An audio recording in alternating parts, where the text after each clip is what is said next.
Get us started here on this morning with our keynote session as we kick off our event.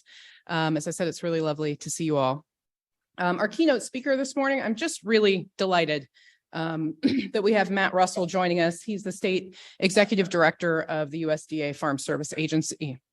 So Mr. Russell was appointed by the Biden administration to serve as the State Executive Director in Iowa in November of 2021.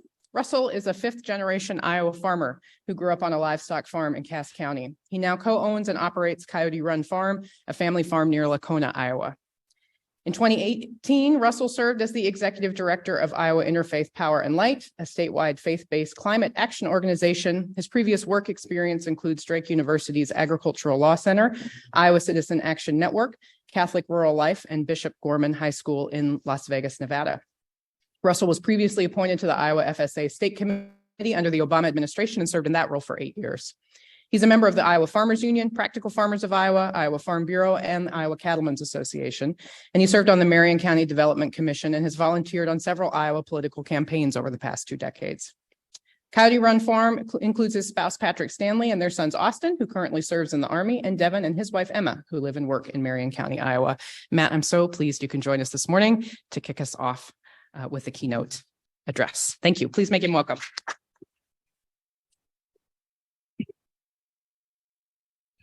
Thank you, Brandi, and thank you, everybody. This is a real honor to get to be with all of you today. I was with this group back in Omaha several years ago when I was working at I think Drake University in the Ag Law Center at the time.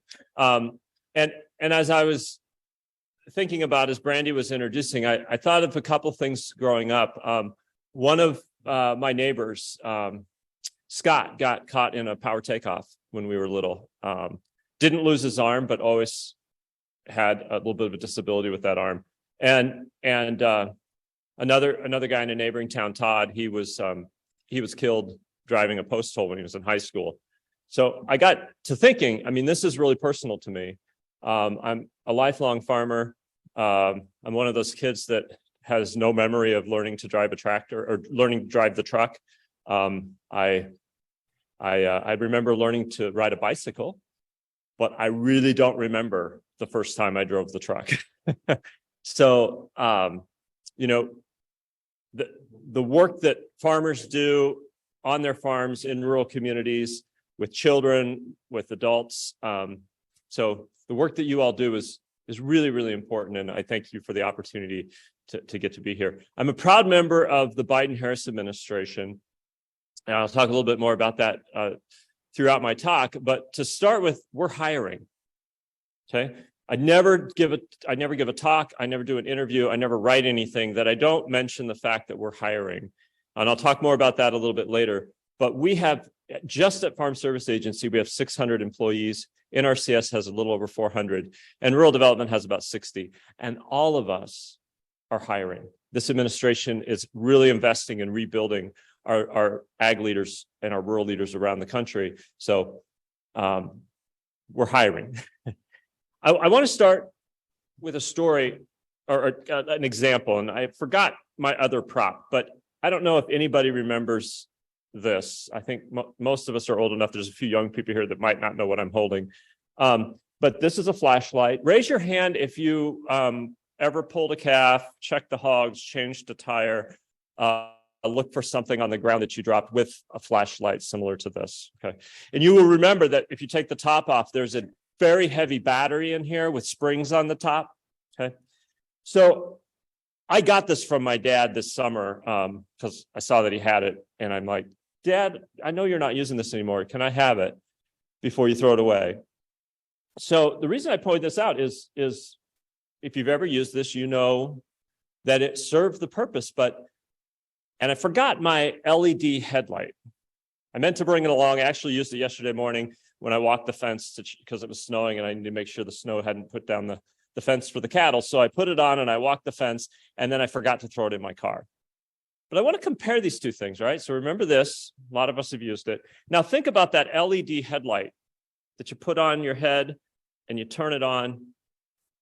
And if you're like me, if you've pulled a calf, if you've looked for something you've lost, if you went out to check the fence wearing that thing versus this, you understand the radical difference, right? And then the other thing about that is that even in today's dollars, I remember buying one of these back in the early 2000s, and by the time you got the flashlight and the battery, you had about 20 bucks in it. And that battery lasted like a week, right? Well, that LED light, I just bought one a few weeks ago, and it was $20. It included the battery. And that battery is going to last a really long time because it's LED. It's got 3 or 4 settings. And the bright light is about 3 or 4 times as bright as this. So we have a product that uses about 1/10 of the electricity, that costs less when you figure the real value, costs less, lasts 10 times as long, and is 10 times more effective at being used, right? So just call it out if you can think. Not necessarily the only thing that's important, but nothing is more important than this in that development. Who wants to take a guess as what am I thinking of that made the difference between this and that really great LED? Yeah. Yes, battery technology, absolutely. Anyone else? Yeah, the size, that we shrunk it down, we made it better. Okay. All of you, right? The difference that was from this to that was smart government. You all had a hand in it because we made some major investments in the technology, and we made some investments in regulations.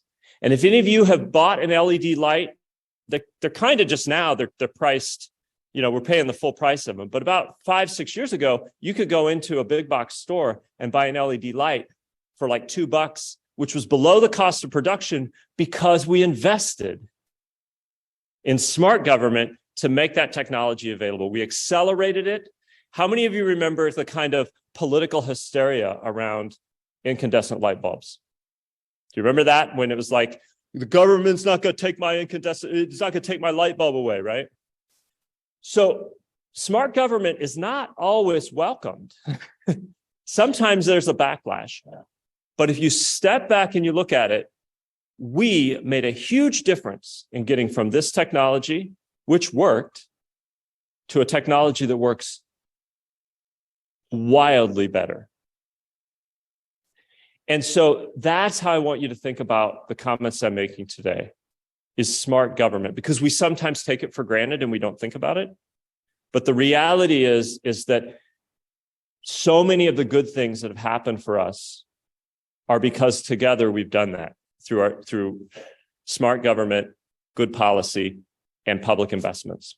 So a little bit more about myself. I grew up in Cass County, 1,000-acre commodity farm, corn and soybeans when I was in the 70s. My earliest memories, we had hogs and sheep and cattle and set aside acres and lots of oats. By the time I graduated high school in 89, it was mostly corn and soybeans, hay and pasture, still a little bit of oats and cattle, no hogs. The sheep were 4-H projects at that time, and then they were gone. So that was my experience, right? In that kind of 20-year span, 18-year span. And in the middle of that, in 1985, my family's bank failed. And you probably all know this. I was talking to a politician and I told him that story. And then he came back and asked a question about my family's bank. And I realized, he thought my family owned the bank. When in the 80s, when you said your bank, you were talking about the bank that provided the lending, right? That provided the loan. So our bank failed. And I was a freshman in high school. And it was incredibly stressful. We didn't really talk about it, but in my mind, we weren't going to be able to stay farming. But because my parents were able to get a loan with, at that time, it's called Farmers Home Administration, we got to stay on the farm. And what did that mean for me personally? It meant that I got to graduate with my class of 28, and 21 of us started kindergarten together. I got to finish my 10 years of 4-H, and I got to be on the next year, my sophomore year, I got to be on the 4-H youth council, right? I got to launch from a family farm into my career. And then I wasn't planning to be back into agriculture, but then I got to build a career in agriculture. And in 2005, my husband, Pat, and I were able to buy our farm. And my parents, that are in their late 70s now, own 240 acres of land that is supporting them into retirement, right? So USDA helped my family survive. Not every family got that opportunity. A lot of my classmates, when we were in kindergarten and started school together, a lot of us were living on working farms. And by the time I graduated, there were not very many still living on working farms. Some of them still lived on the acreage, and their parents still worked in agriculture, but they weren't farming. We got to keep farming, and it's made all the difference for me. Fast forward to 2005, when Pat and I bought the farm, we were able to walk into our county office and sign up for the conservation programs, sign up for the commodity programs. And we were strong in a financial position that we didn't use an FSA loan, we used commercial bank. But we were able to, over the years, we have had, I should go back and do this, but I think we're approaching probably $80,000 or $90,000 of support from all of you in helping our farm thrive. So again, smart government. And agriculture depends on smart government. We do a lot of investment in farmers, rural communities, and the industry of agriculture and rural development. So that's a little bit about myself. Coyote Run Farm is our farm now. Brandi mentioned our family. 4 weeks this coming Friday, the birth of Hendrickson, our first grandson. So celebrating that, really fun to have that experience. Pat and I were not anticipating this. We became parents because Austin and Devin, who were working for us in the summer of 2015, asked us to be their guardians. So we became parents because we were invited to become parents, right? And part of that was because, and I'll talk about this a little bit later, the diversity, right? We were the gay couple that helped solve a problem that nobody else was able to solve in that community. And then we spent, several years getting them through high school and being the dads in the stands for wrestling and football and other school events. And kids would come and stay at our farm overnight with Austin and Devin. And we'd continue to hire some of them to help us on the farm, right? So diversity is such a key part of who we are in Iowa that we sometimes forget. So again, smart government. It helps family farms survive. It helps family farms thrive. I want to talk a little bit about what's happening in Iowa in the global context of agriculture. So if we look at, this is how I think about agriculture. If you break it down, what agriculture is, it's managing living systems to solve human problems. So it goes back about 10,000 years or a little bit longer than that, where as humans, we didn't just hunt and gather and live off of nature. We actually started managing nature to serve our needs. And for most of that 10,000 years, the most important need has been food, and that will continue. But if we look at the last 100 years or so, what's happened is that we've really expanded. And so we did fiber as well. And now we're really leaning into food and fiber and fuel and lots of other industrial products where we're managing living systems to solve those problems. And the big thing coming at us is managing natural systems to solve ecological problems. And so that's kind of the landscape. And if you look at where the global community is going, that horse is out of the stable. 10 years ago, 15 years ago, there was still some debate in the ag community. There were still a lot of climate change deniers. There's still a little of that in terms of politics. But for the most part, the agriculture community has moved on, and we are now full in. How are we going to unleash the power of agriculture to solve climate change? and other ecological problems. So that's a huge paradigm shift. I'm going to talk a little bit about that. But before I do, when we look at what the world needs, right? We've got a war in Ukraine, which now we're using food as part of that. We've disrupted the global supply chains in energy. So big challenges. But Iowa can play such an amazing role in leading us into some solutions to that. And so why is Iowa so uniquely positioned? And because this is upper Midwest too, right? I'm Iowan, very, very much, biased. But if you expand beyond the two great rivers that we're in the middle of, you really look at the whole Midwest. So what I'm saying applies to really the whole Midwest and not just Iowa, is that we have an amazing climate. And while it's changing, it's still very, very supportive of growing lots of things. We have land, soil, rich history. The soil in this part of the world is really, there's only a couple other places on the planet that even come close to what we have in the upper Midwest. So this land is amazing in what it can grow. But the most important thing that we have is people. We still have, throughout the whole upper Midwest, a broad group of independent farmers that can still make decisions managing their land in a fairly small unit, which creates a whole level of opportunity for management and innovation. And that's unlike lots of places on the planet. And we have research institutions throughout the upper Midwest, right? Nebraska, Iowa, Minnesota, Illinois, Wisconsin, South Dakota, North Dakota, Missouri. The public universities in these states are still on the leading edge of agricultural research globally.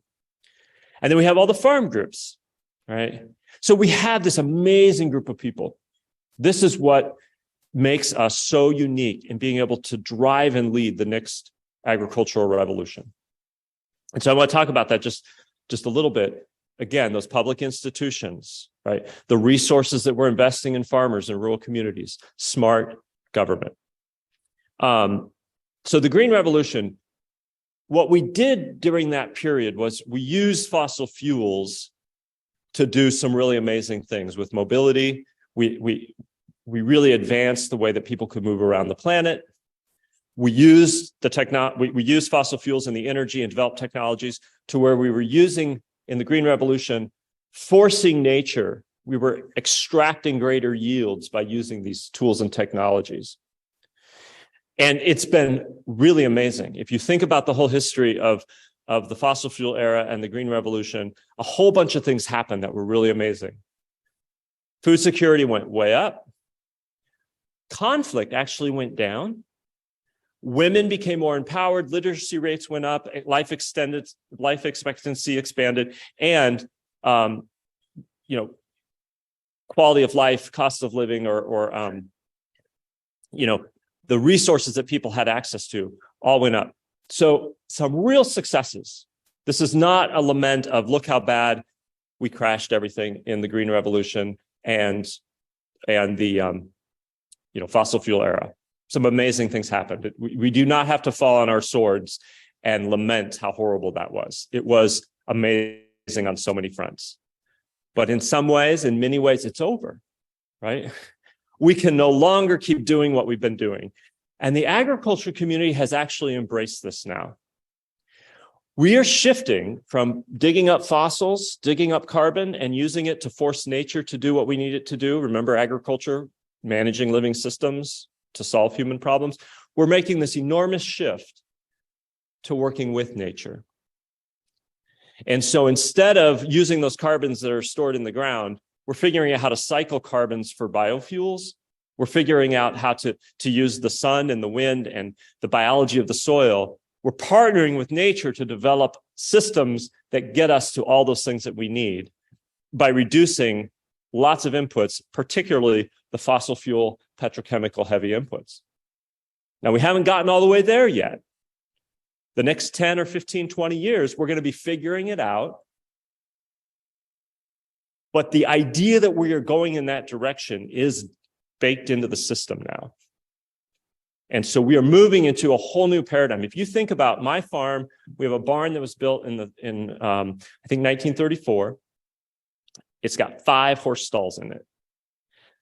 So when that family built their barn in 1934, they were betting on the future of agriculture to be horses and harnesses, right? And it made sense. That's what agriculture was doing. But we know 20 years later, by 1954, it was all horsepower by tractors. It was petrochemicals. It was hybrid seeds. It was the Green Revolution. I would venture to say we are in that moment right now. 20 years from now, there are folks who think that the future of agriculture is going to be what it is today, but more of it, more fossil fuels, more petrochemicals, more forcing yield out of nature. But the reality is, and the ag community has started to not only understand this, but to speak it, the future is as big of a difference in the next 20 years as 1934 to 1954, the beginning of the Green Revolution. So that paradigm shift is enormous. So that's part of the landscape. And Iowa is really well positioned to shape that future. And our farmers play a huge role in shaping, or can play a huge role in shaping that future. And I would argue that the key to that is smart government.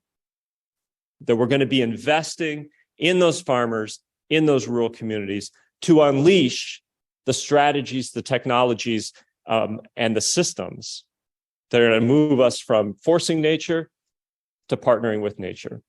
And if we do this, right, it's not a one-off.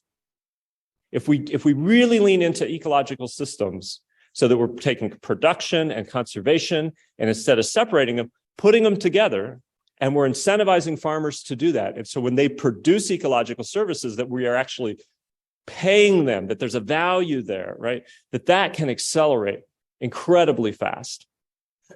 And that's what's at stake, right? That kind of investment. And again, you're going to hear me say this, we're hiring. So part of that investment, right, is the public servants who work in all of our county offices. And so, in case you forgot, we're hiring, and encourage anybody that you know that would love to live, work, and play in rural America and be an agricultural leader, check out USDA, because at least for the coming few years, we're going to be rebuilding. So a couple of things in this paradigm, and I want to kind of quit pretty soon here so that I can open up for questions and let you guys drive the rest of this. But these are some things that are happening. Like, what are the trends in the context of this paradigm shift? And then also be thinking about what's the role for smart government in these trends. So the first trend is, of course, climate smart agriculture.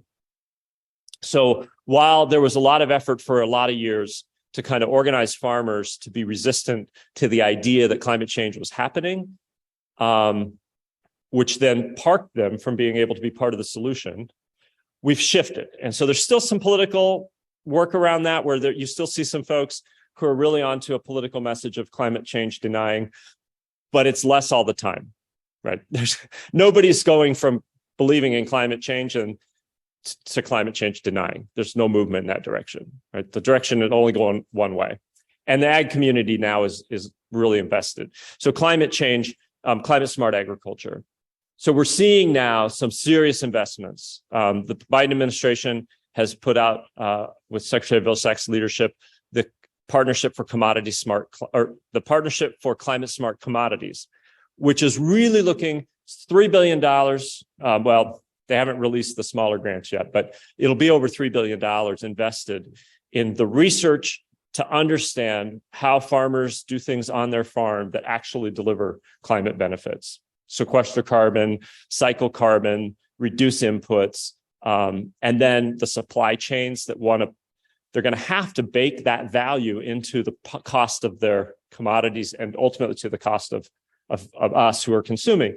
We haven't figured it out yet, but a huge investment. And that's really what this climate smart agriculture is about, in terms of the smart government. The smart government approach is how do we make sure farmers are at the center of this? and that every farmer has an opportunity to participate, and we unleash the power of farmers to innovate. So that's one big thing in this paradigm shift is climate smart agriculture. Another thing is technology. So huge things happening, and really it's about big data. So if you think about social media and you think about, monopolies and all the data that the social media companies have on all of us, right? That's a big discussion. So that's the big discussion, big data. But when you break it down to agriculture, that's a huge, huge thing going forward. The data that farmers generate from their farms and the data that's used for technology like self-driving tractors, right? And then field by field, deep data mining in terms of yields and inputs and efficiencies in terms of fuel and all these things. So that's another big change that's happening along with the climate smart is big data.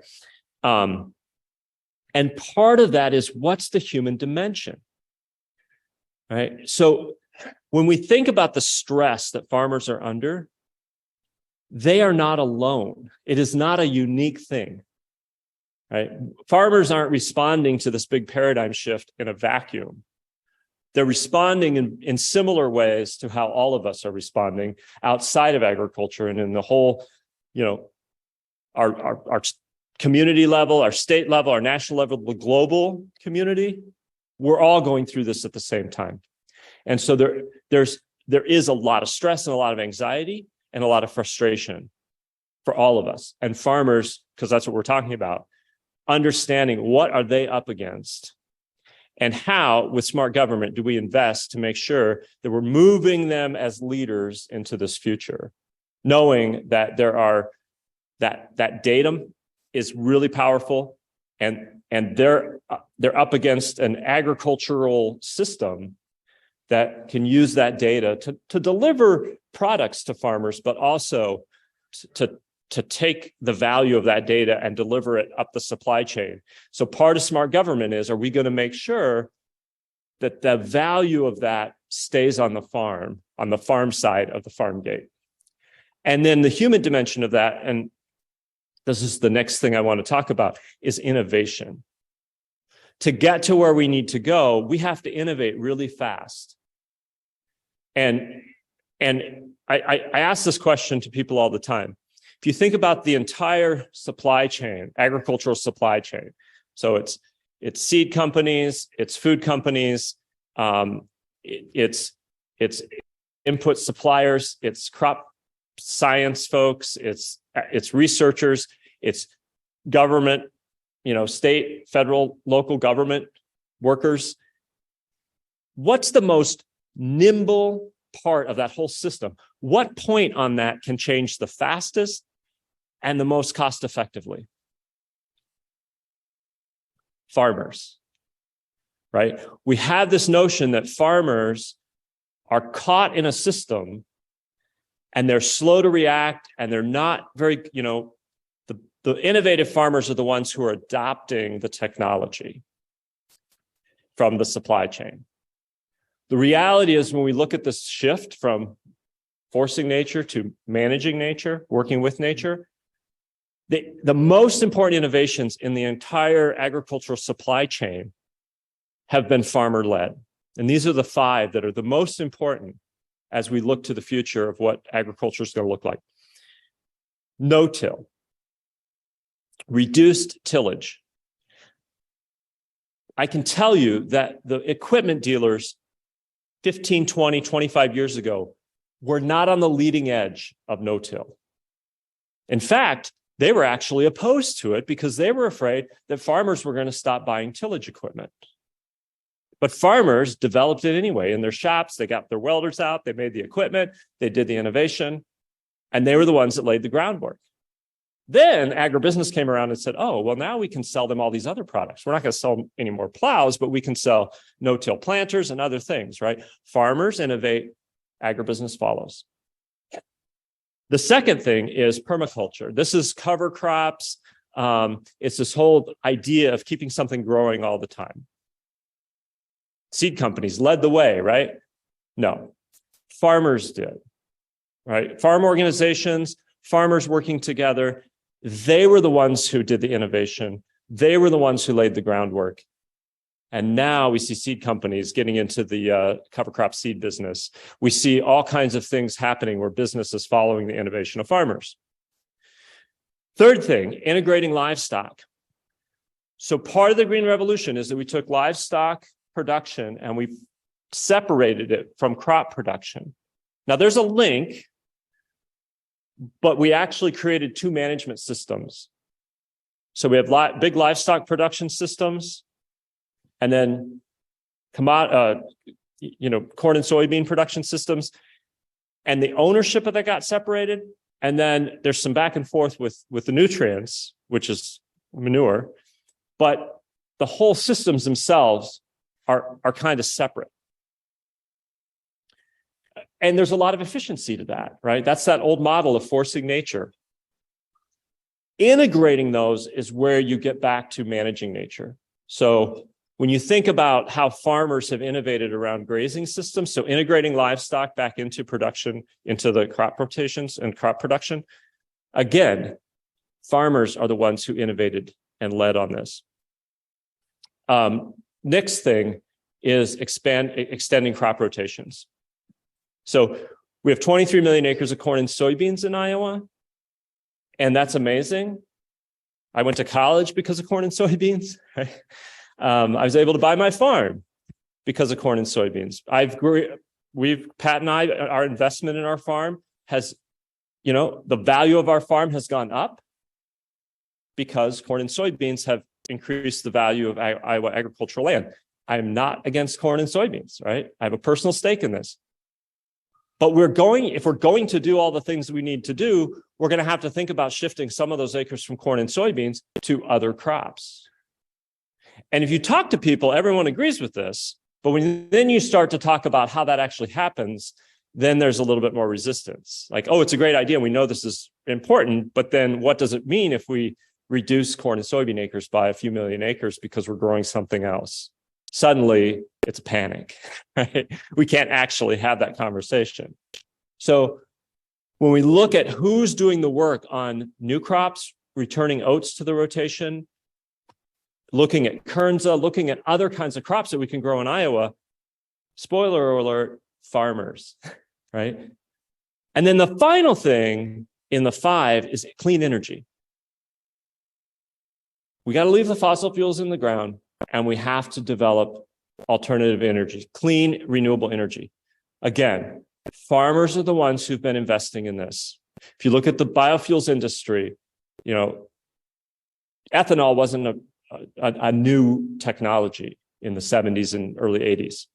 That we'd already done that years ago.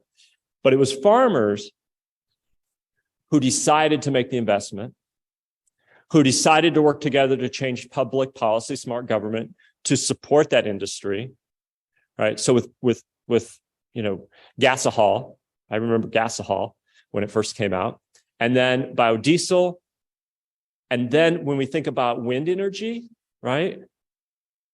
Farmers were on the front lines of getting the public policy that unleashed the power to put wind turbines on our farms around the state. So farmers already know how to do clean energy, and they've been doing it. And now when we think about advanced biofuels and the opportunities, again, farmers, really key. They know how to do it on their farms, and they know how to do the smart government to make that happen. So to review, the 5 most important things to a future that is working with nature versus forcing nature. No-till, farmers lead. Permaculture, cover crops, woody vegetation, other things that are roots growing all the time, farmers lead. Integrating livestock, managed grazing systems, alternative pork and poultry production systems, again, farmers leading. Extending the crop rotation, getting more oats back into the system, small grains, Kernza, other kinds of things that we can do in Iowa, farmers leading. And finally, clean energy, again, farmers leading. So we've got a paradigm shift. Climate is driving this. Technology and big data is really important. How we're going to manage that. And innovation in my argument that farmers are the most important part of that innovation, not just as adopting others' innovation, but driving the innovation themselves. Last thing, and then I'll open up for questions, diversity on the landscape. So when you look at, I told you the story about the gay couple that had the 2 teenage boys in rural Iowa ask them to be their guardians. It dawned on me after this happened, it wasn't in spite of the fact that we were gay. It was because we were gay. My husband and I, we were doing alternative agriculture and we didn't have kids of our own, right? And parents were sending us their kids to work on our farm. And then Austin and Devin showed up. And it was because of who we are, that we were able to provide a path forward to Austin and Devin to get out of a really ugly life situation for themselves. And when that happened, and I showed up at school for almost 2 solid years, by the 3rd year when Devin was a senior, we were kind of totally in the mix. But until that first year, and then as Austin and Devin really welcomed us as their parents, I would have people stop me in the hallway coming out of the bathroom at a wrestling meet and say, "Oh, Matt, thank you. Thank you so much for what you were doing." Because they realized they had a problem they couldn't solve. And because of who we are, we were able to help solve that problem. So when we think about diversity in the landscape of Iowa, not only do we need to unleash the power of farmers to do more diversified things on the land, we have to start thinking about how we diversify our communities. We don't invite immigrants and refugees and people of color to our rural communities because it's fair and they've been treated badly in the past. I mean, that's important. But the real important thing is that if we do that, then we unleash the power to solve not only our local problems, but the problems that the world's facing.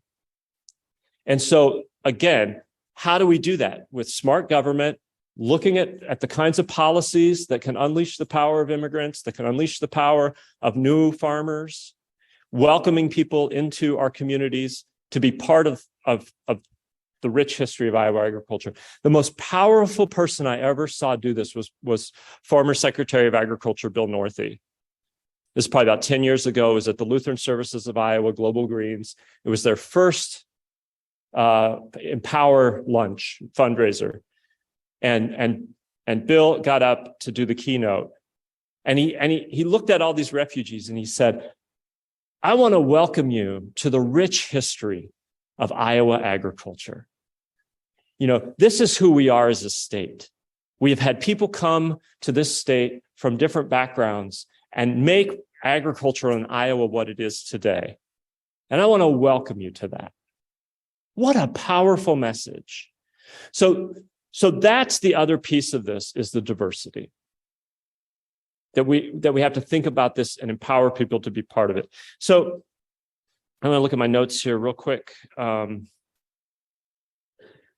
So we've done another thing. The Biden-Harris administration has done another thing in the last few weeks, and the Inflation Reduction Act put a little over $3 billion into USDA's discretion to provide debt relief for farmers across the country. And when you think about the last few years, we've had a trade war, we've had a pandemic, and we've had a series of extreme weather across the country, wildfires, hurricanes, and in Iowa, derechos, droughts. So farmers have been kind of running up against some of these really big challenges. And we have, in Iowa, we have a loan portfolio of about $2.5 billion of loans that are USDA or that are partnered with banks in guaranteed loans. So with this debt relief, we provided an opportunity to bring those borrowers up to current. So got them current and then made one more payment forward, right? Because we value, again, smart government, we value keeping people on the land. And we're looking at how do we rethink our loan programs? Because if we need more diversity, if we need some of these smaller farms with rich, diverse backgrounds, maybe it's young or middle-aged or older members of the Black community that want to return to farming, right? Their family lost their land three generations ago. They didn't have the luxury of my family that got the USDA loan, that stayed in farming. And now my parents have 240 acres of wealth. And if you've checked the price of land, right, they're in a pretty good spot. And I'm in a pretty good spot because I can launch from that. And Pat and I, we're putting our land, right? We're building our farm. Austin and Devin, as part of our family, are going to have some of that intergenerational wealth, right? So we're rethinking and going back and saying, there are families that didn't have that opportunity. And in some cases, it was actually discriminatory, right? There was actually efforts by USDA officials and county offices around the country that systematically made it so that family lost their land. So just the opposite, right? Instead of helping them keep it, they literally were partnering to get that land out of ownership and into another, members of other communities for ownership. So that's something that we're doing. And so then the last thing I want to say is everything I've talked about, right? We're in this huge paradigm shift. It's super exciting, by the way, right? I am so excited that I get to be part of this revolution. And I've got a stake in it with my own farm. And I've had this incredible opportunity to get to be part of nonprofits and educational institutions and government, to be part of thinking about how we unleash the power to move into a hopeful future. But I want to think a little bit now, ground this in the work that you guys all do in farmer health and safety. So if you think about this context, huge global transformation happening, the politics of that, the identity of how are we helping people see their place in this and move into it. I think about kind of two things that you all do. And sometimes we get into it's either this or it's this, right? We've got treatment. So what's the crisis? How do we treat the injury? How do we treat the stress? And then there's another piece to this, is how are we empowering farmers to solve the problems, right? And I don't mean to put this on them like, that's why it's not either or, right? It's both and. We can do treatment and we can also be empowering.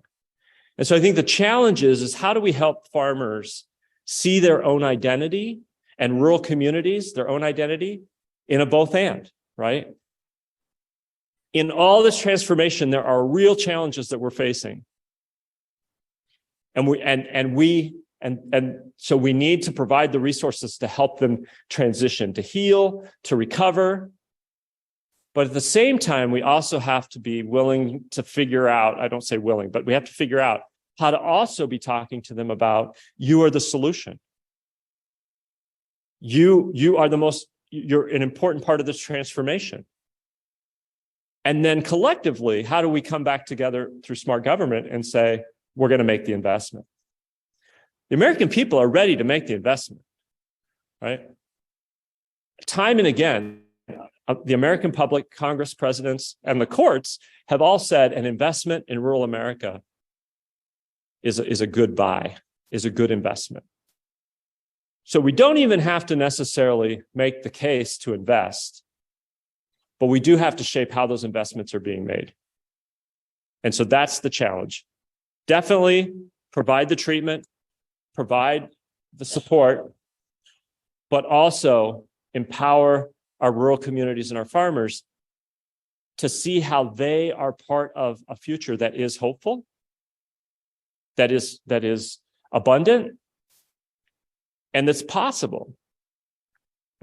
So that's the challenge. I'll open it up for some questions. I'll look, I guess I talked a little longer than I planned. Okay.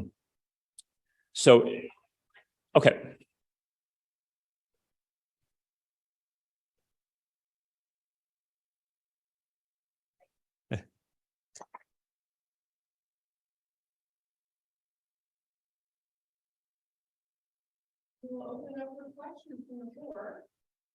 And comments. You're welcome to make a comment. Well, I will start. Farmers are innovators. I agree with you on this, and policy is a major driver to support it.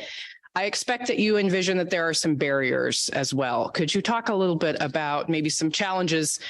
You said there are challenges, but can you give us some more specifics about what some of the challenges are to, moving toward our 5 areas of paradigm shift? I think one of the challenges is leadership. So how are we identifying and investing in leadership? And this is not an either or, this is both and, right? We are going to need global agribusiness companies to be part of the solutions and at the table, right? But they do a really good job of taking care of themselves, right? They know how to do leadership development. They know how to do policy development. They're probably going to be okay. Where we need to focus is, where are we doing leadership development from the farms themselves? And our farm groups do a great job at this too. But I'll point out that in the biofuels debate in the last, dozen years or 20 years or so, the corn growers and the pork producers have not been on the same page, right? They've literally been battling kind of against each other in public over the RFS and other kinds of biofuels policies. So the notion that all the ag groups are all fighting together for farmers isn't necessarily exactly true, right? So we do have to think about bringing everybody to the table. But one of the real challenges is, are we reaching out and are we making direct investments in the farm leaders, the community leaders that are in fact moving, the kinds of policy development forward that isn't a both and. So we're not just seeing top-down policy development, we're also seeing bottom-up. Other questions? You want to comment on your position under that Farm Bill? Well, I see Dustin here from Senator Ernst's office. I see Dustin a lot. And I would so my role at USDA, we implement farm bills.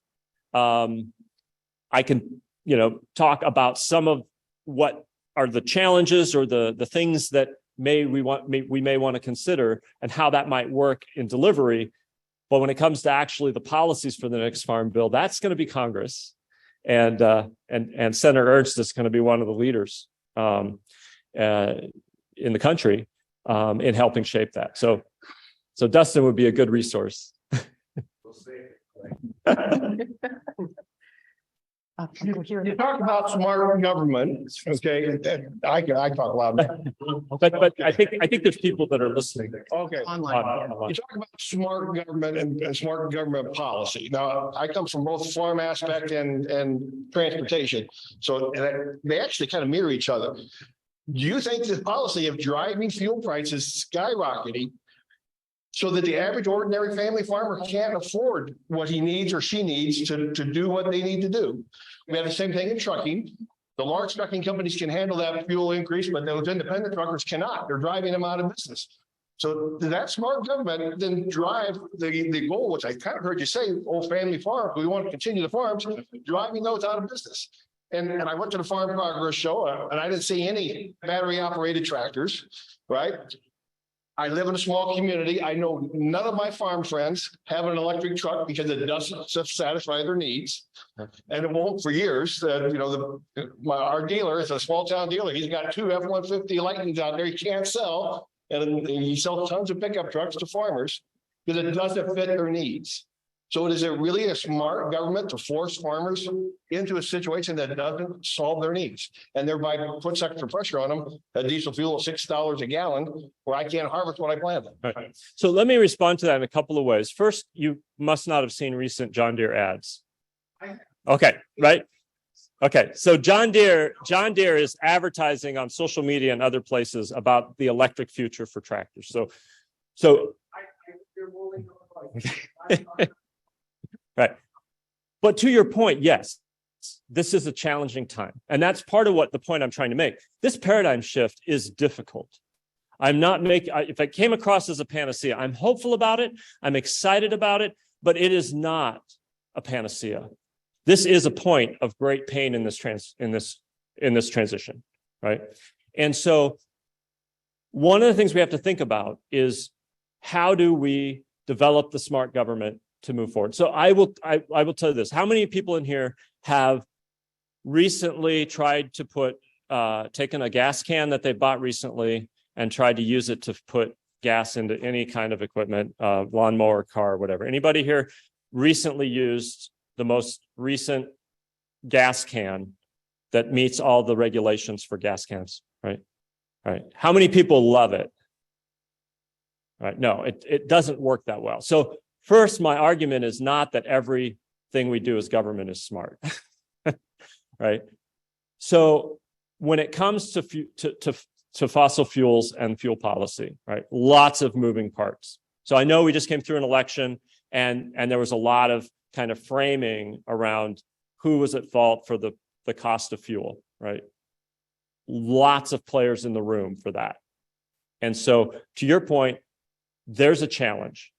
We do need to figure out, in the short run, we probably do need to use the fossil fuels, but we have to be using them in a way that gets us to not using them, right? And so it is a pinch point. I will make no, yeah. Yeah, and so part of what we're seeing is when you have high input costs, are there other sources of support coming, right? And so, you know, we have put out an enormous amount, and I say Congress, USDA delivering. I mean, we put out an enormous amount of resources in the past few years. And what we're seeing is that there are a number of farms out there that are highly stressed. There are also farms out there that have had record profits this year. And it's all over the map. Somebody asked me last night at the board meeting, you know, what are we seeing in our county offices about, you know, the stress levels? One of the things we have to do in our county offices is know that when we see people walk in, we cannot make any assumption that fits everybody. Because we literally have people walking in who have had the most profitable year of farming in their history of farming, right? I've had people say that to me, that this is going to be the most profitable year that they've had. They hit the sweet spot in where the rain came. The market is really good. They got their input supply spot last year. And then to your point, we have farmers who didn't get the rain, who are literally under real financial stress. And going forward, we're looking at the coming years to be challenging as well, right? So there is no panacea. There is no, it's, you know, the rising cost of fuel is this person's fault and it's ruining the economy. And it's also, get over it. It's not that big a deal. You know, stop complaining, right? Both of those are really not good approaches. To your point, how do we come together to do what you're suggesting, which is let's lean into some strategies that, and I would argue that in this administration, I mean, there's been a huge investment in biofuels, right? In the last 2 years, we have, you know, expanded we haven't made it continuous and official, but the last 2 years we've allowed E15 through the summer, right? That set that at the federal level, that set the foundation for the state of Iowa to then do some work at the legislature with the governor to do some work with E15 as well, right? I would argue that's the smart government piece, right? So lots of moving parts. It's going to take a while to get there. And, you know, we have to be willing to listen to what you just said and figure out how to come together to solve that. Oh, yes. First of all, thank you for coming. It's wonderful to have a USDA representative here. So I'll just be honest with you. I work for a nonprofit organization. We've applied for a couple of USDA grants in the past, and mostly everyone in this room is ag, health, and safety. So we care about reducing injuries and fatalities. And neither of our grants were funded. And we received a lot of feedback from the USDA that just wasn't a priority. Ag, health, and safety. And that was for USDA SAR grant and for a beginning farmers grant. So I guess I'm just looking for advice from you as the USDA representative on what we can do as professionals to move health and safety up as a priority topic to the USDA, not to take away from the other priorities, because obviously I know farm economics and the bottom line on the farm is tremendously important, as is the development of rural America. But how can we move ag health and safety up to be spotlighted? You know, should we be inviting more professionals like you to our international societies for ag health and safety? We always have kind of the one USDA guy there, but is that enough? You know? Yeah. So I guess I'm looking for advice for how we make this a little bit more publicly known among the USDA officials. Yeah, that's a great question.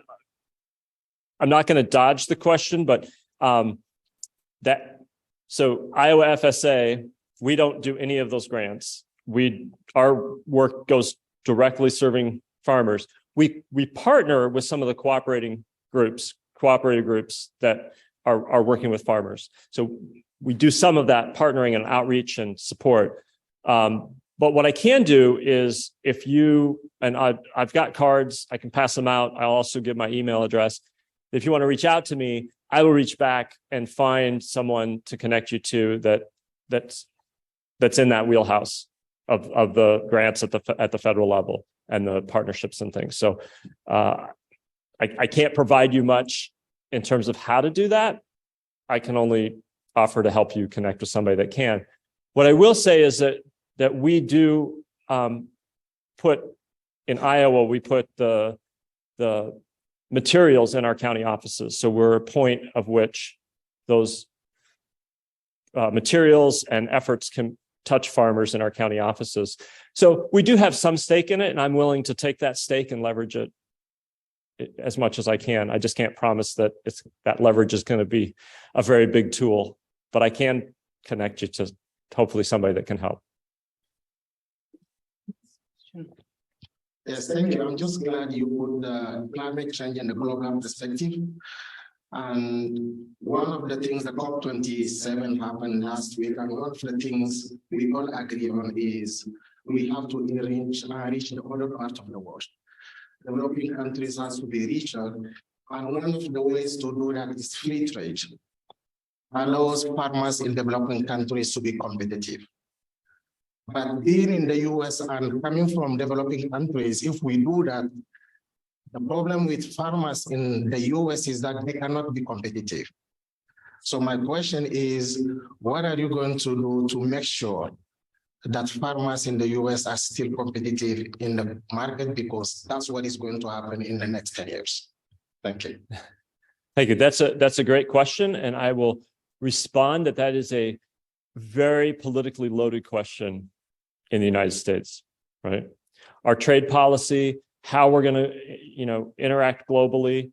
That's one of those challenges. You asked what one of the policy challenges are. I'll just be honest. And that is a huge challenge.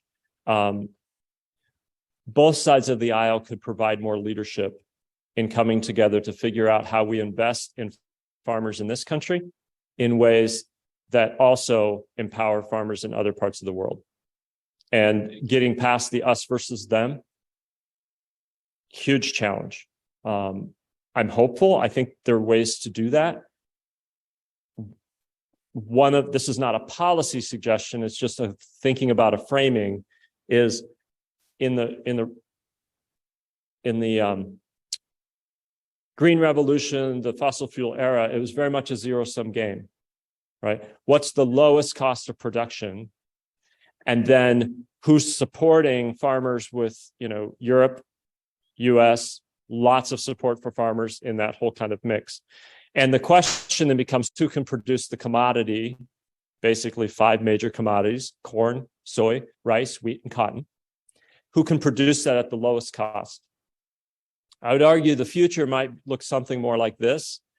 Who can produce those commodities with the lowest carbon footprint? Right, which changes the dynamic to some extent, because if we get to that, we start to reward innovation, and we start to so my success as a farmer doesn't depend on another person's failure to be successful in another part of the world. right?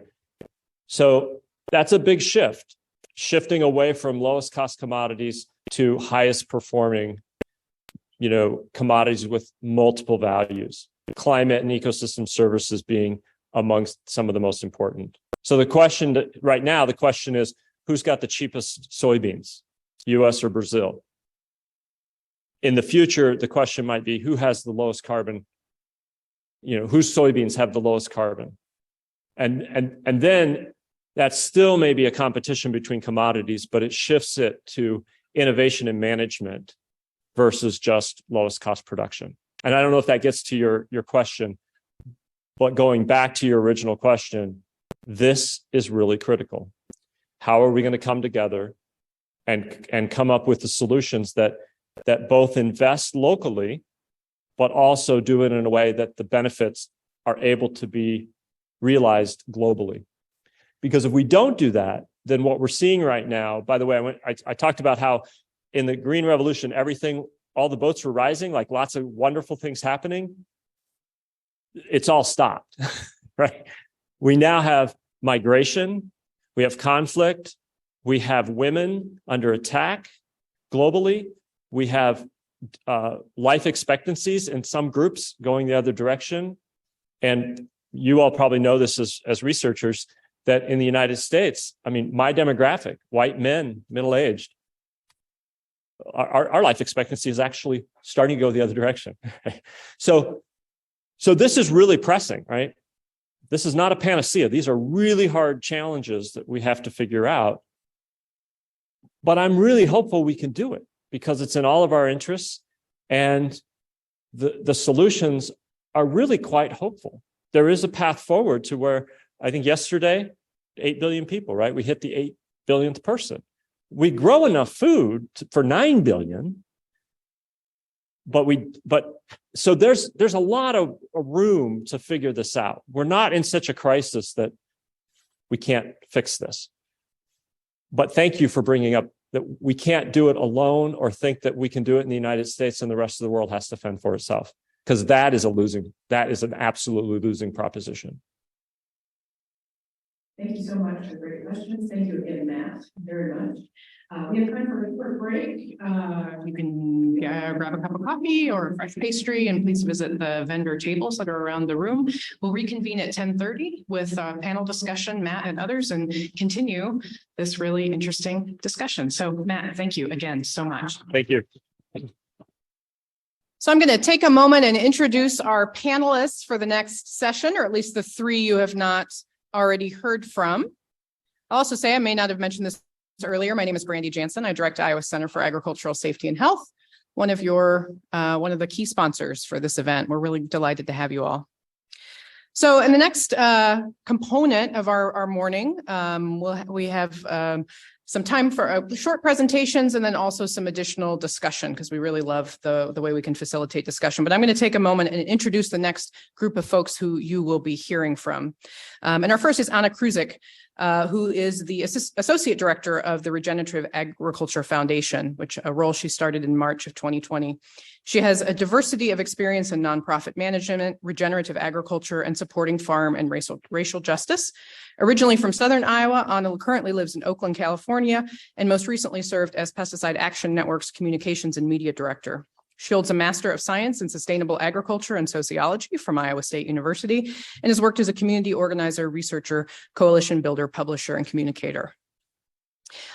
Ahna's going to give us some brief remarks and then turn it over to our additional panelists, one of whom is Dr. Jessie Bell, who is the Claire M. Hubbard Professor of Water, Climate, and Health in the Department of Environmental, Agricultural, and Occupational Health at the University of Nebraska Medical Center and the School of Natural Resources within the Institute of Agriculture and Natural Resources at the University of Nebraska-Lincoln. He has a rather long title. He is also the director of the Water, Climate, and Health program at UNMC, and the director and focuses on understanding the impacts of changes in the environment and climate on natural and human processes. Before coming to UNMC, Dr. Bell developed and served as the first individual to hold an interagency position between the National Oceanic and Atmospheric Administration, NOAA, and the CDC. And he was the lead author for the U.S. Global Change Research Program report and served on the White House Pandemic Prediction and Forecasting Working Group, assisting with a project focused on forecasting dengue fever outbreaks. And finally, joining us on Zoom is Dr. Mary Hendrickson. Mary Hendrickson is Associate Professor in Rural Sociology at the University of Missouri and serves as the Director of the Interdisciplinary Center for Food Security. She's a rural sociologist whose passion is making the world a better place through food. The way we produce and consume food has transformed rapidly over the past few decades for both consumers and producers, placing food and agriculture at the nexus of critical 21st century issues of climate change. Dr. Hendrickson spent 15 years as an extension sociologist working to create local food systems in the state of Missouri, partnering extensively with community groups to increase the amount of fresh, flavorful, and nutritious food available by providing technical assistance on marketing, business planning, feasibility studies, policy, food safety, and consumer preferences to farmers and community groups.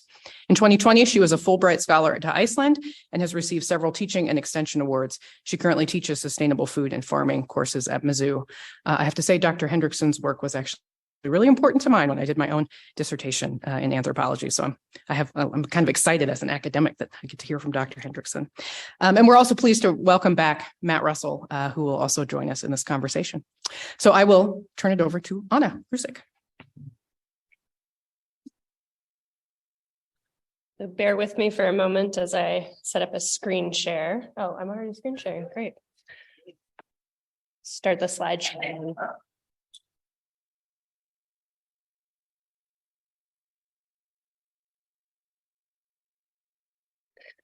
Okay, so hello everyone. This is my first in-person talk since 2020 when things shut down with COVID. So really excited to be joining and building community in person today. I should say before I start, as I was listening to Matt's talk on trends and sort of where things are headed in agriculture and what we might expect or what we might not expect, but might happen anyway in the next 20 years, I can't help but think about how these trends influence rural communities like mine. As was introduced in the intro, I live in Oakland, California. I also spend half of my time in rural southern Iowa, where I'm from. So currently I'm based out of Centerville, Iowa, and in January I'll make my transition back to Oakland. But first, and before I introduce who I am, I'd like to name something, and it's a bit of an agricultural elephant in the room, so to speak. And that is that Iowa's first official settlement was in June of 1833. And when I say first official settlement, I say the first official white settlement was in June of 1833. And this settlement was on land that was acquired through the Black Hawk Purchase. So you can see the Black Hawk Purchase in yellow. Here in Cedar Rapids, we're sitting on land that was acquired through the Black Hawk Purchase, or at least just a few miles east of here. I'm not sure where that exact border falls. But this map indicates land that was ceded to the federal government and later became the state of Iowa through various treaties.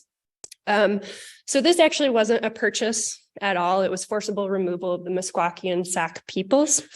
So following the removal of Black Hawk and Chief Black Hawk and his peoples in Illinois, they migrated into Iowa.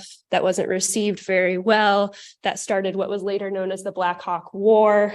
And after the Black Hawk War, folks were forced to locate elsewhere.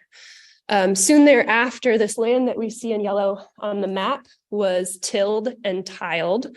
And this is where some of the first white settlements in Iowa were, and also where some of the first farms were in Iowa. And so this is important to note because as we join here today and we talk about where we're headed agriculturally, I also think it's really important to talk about where our current agricultural system in Iowa, where we're sitting now. I know folks are joining from across the Midwest, but my home state and where we're sitting presently, where that started. And where that started was the forcible displacement of people who steward the land before us. And so I guess it's just sort of a call to action for all of us to think about that, both for present land stewards and for future folks that will be stewarding the land after us as well. I would also name that in 1851, the Iowa legislature permitted the Sac and the Fox people to purchase back a portion of their land. And when they purchased that back, that became the Meskwaki settlement, which many of you who are from the area might know of, which is in existence today. And so they operate Red Earth Gardens and the Meskwaki Food Sovereignty Project. I don't claim to be a history expert or an expert on the Meskwaki peoples. Maybe there's someone in the room who is. So I would just encourage you to take a look at their website. It's meskwaki.org to learn more information about the history, as well as their present day work in agriculture, and how you, your organizations, your institutions might partner or learn from the work that they're doing. And so as for me, I'm Ahna Kruzic. I'm the Associate Director of the Regenerative Agriculture Foundation. I use she, her pronouns. I named the agricultural history that I just did because as a white woman whose family settled in Iowa, I know that they were able to settle in Iowa in part because of the Black Hawk Purchase and other purchases following the Black Hawk Purchase. My family came here to work in the coal mines. And so this is a picture of that coal mine in Hocking, Iowa, which is near Albia, Iowa presently. I grew up in a house on top of some old Hocking coal mine shafts. It was an old miner's home. And so again, for me, we've got to talk a little bit about our history, and I'd explore you all to just think about your own agricultural history and how you come to this conversation today as well. So I grew up in Monroe County. I now live in Appanoose County. I was a post-farm crisis kid, so I saw all of the consolidation that Matt talked about in his prior talk, saw the impacts and results of that after the fact. And so one of the reasons I'm excited to be here today is to think and talk about what a future agriculture might look like that centers agricultural safety and agricultural health, and how we can sort of combine and partner our different sectors and areas of expertise to make that happen. So I'm here today as the Associate Director of the Regenerative Agriculture Foundation, or you might hear me refer to it as RAF or RAF. So at RAF, we are an intermediary funder, and what we do is we provide grants and programming that supports the development of regenerative agriculture. And what that means is focusing on outcomes-based agriculture. So it's not necessarily a set of practices. There are many, many practices. I'm sure many of you either farm with these practices yourself or support folks who are, but the focus is on the outcomes of the agricultural production system and how those outcomes center the increasing health and wellness of our economies, of our ecosystems, and of our on-farm operations and the communities and support structures surrounding them. And so we're both providing grants for farmer-to-farmer learning and other nonprofit organizations and institutions, and facilitating programs that help support folks in this space and kind of move agricultural organizations in the direction of equity and growth.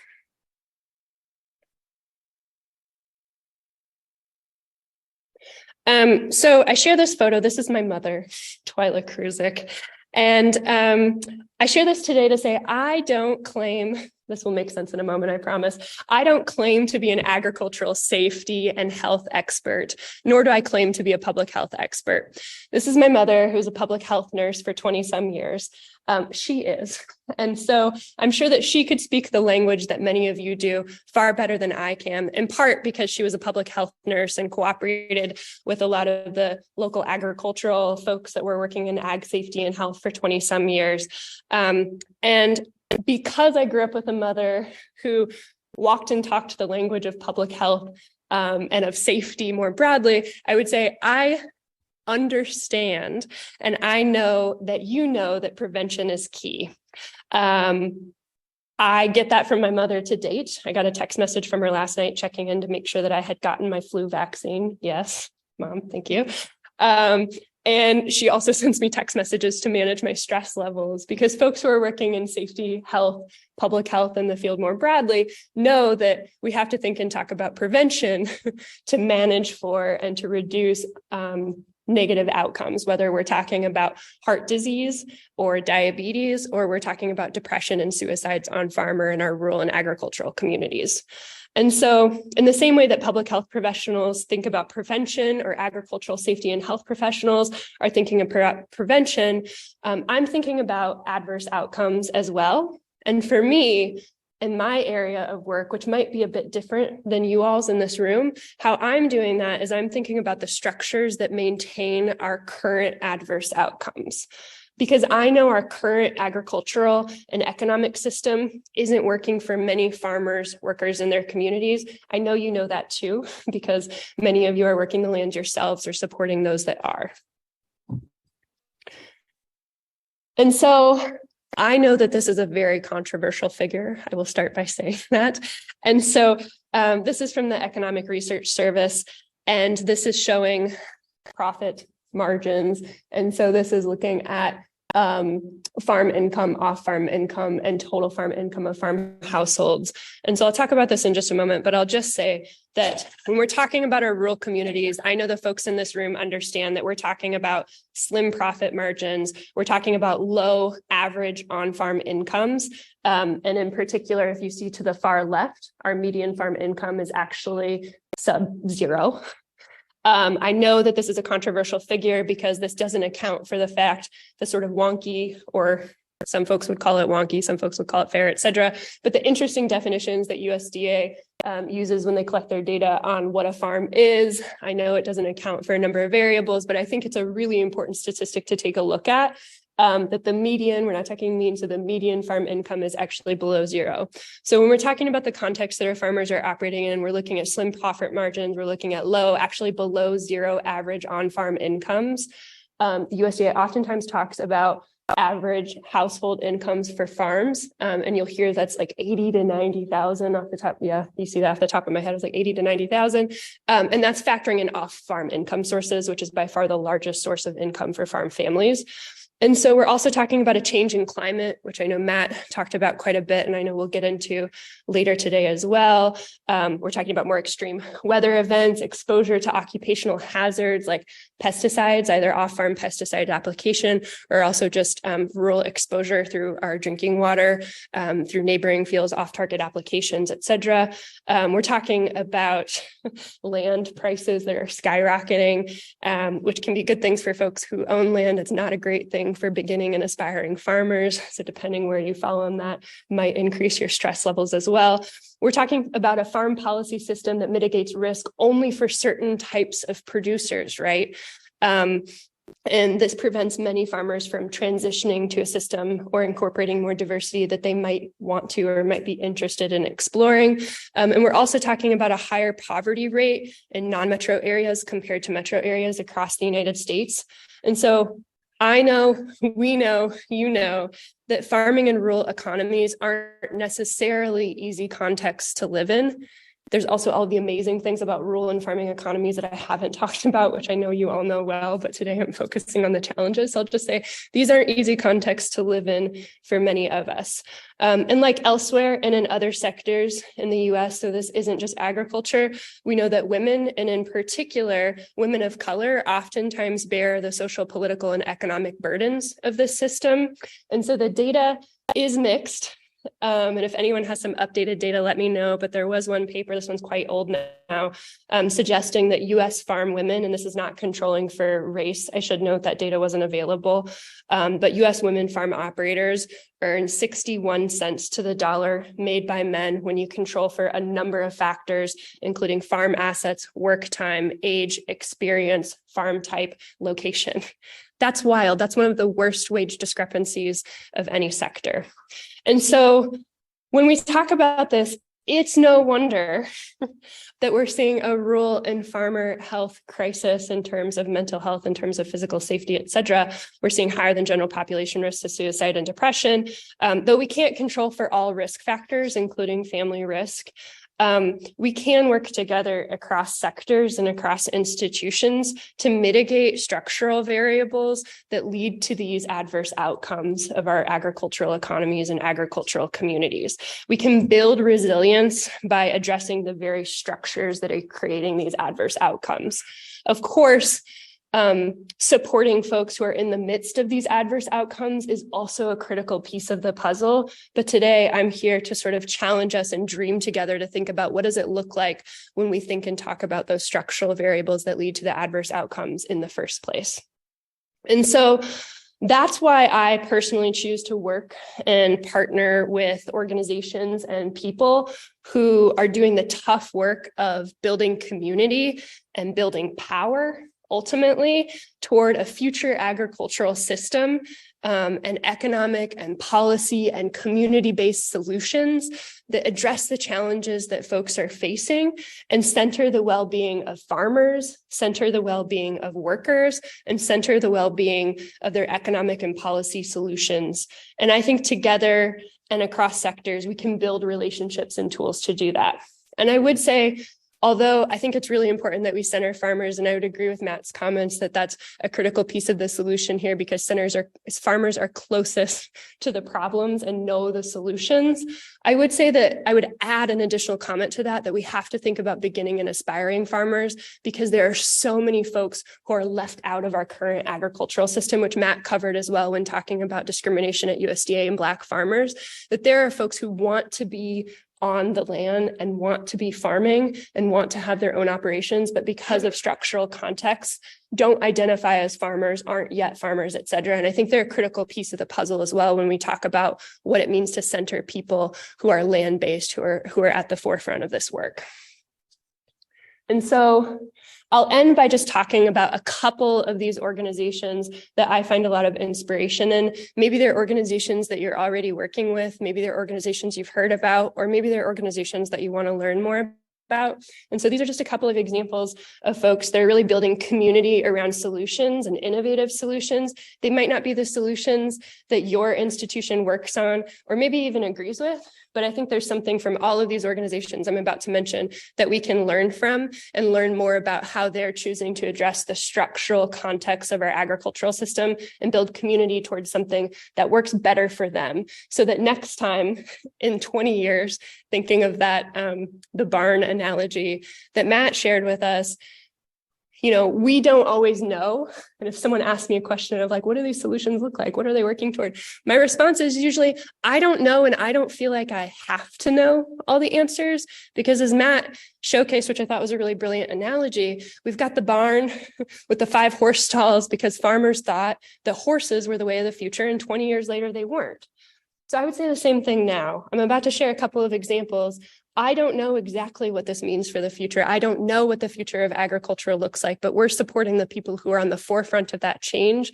And we are hoping that progress looks like something maybe none of us in this room can imagine exactly quite what it is. But that's why I think this dreaming and talking and building community together is so important, because each of you in this room today are doing that work of creating whatever comes after the barn, so to speak. And so one of the groups doing that work is the Midwest Farmers of Color Collective. And so they were originally a rather informal farmer collective out of Minnesota, a lot of farmers based in the Minneapolis and suburb region. They've since expanded to other Midwest states.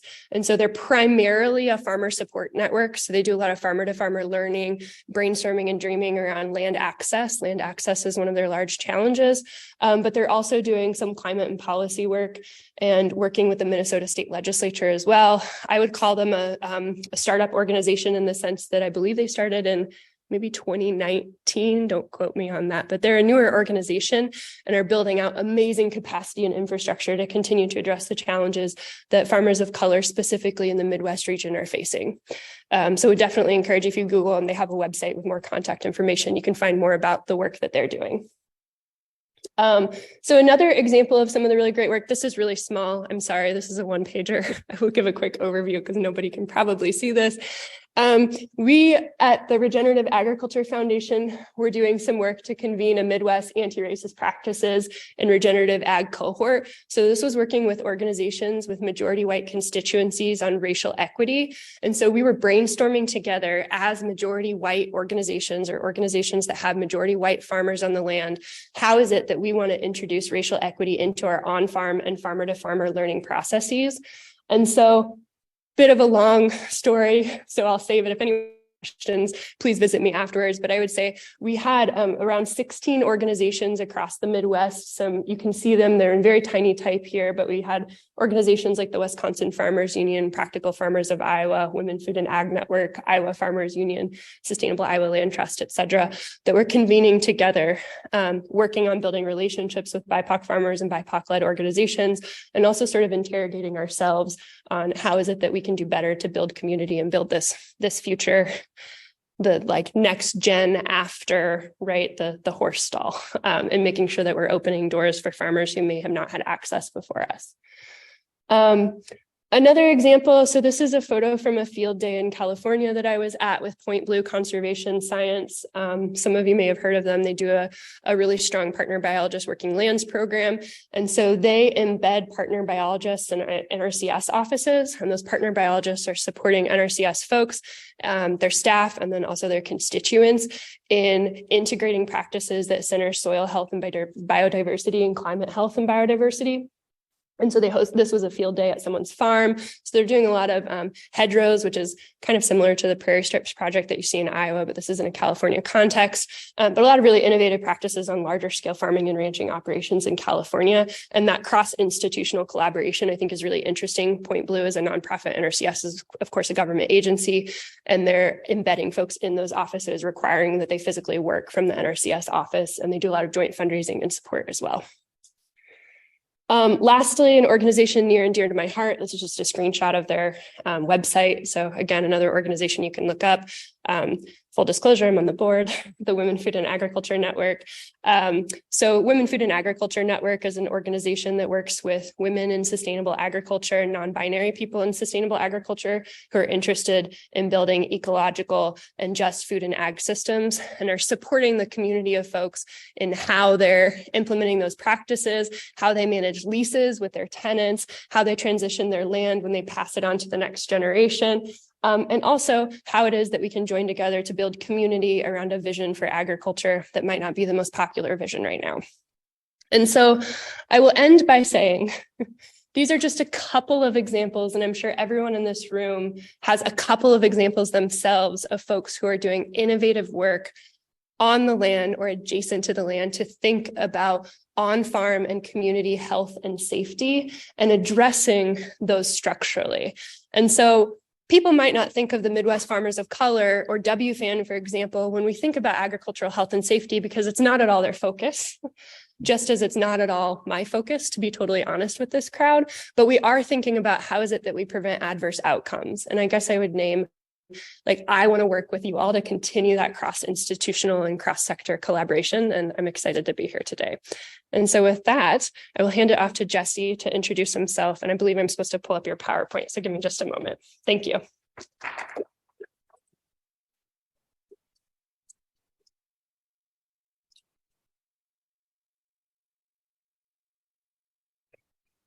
So you're here, Jesse. Sure, I can do it. Okay.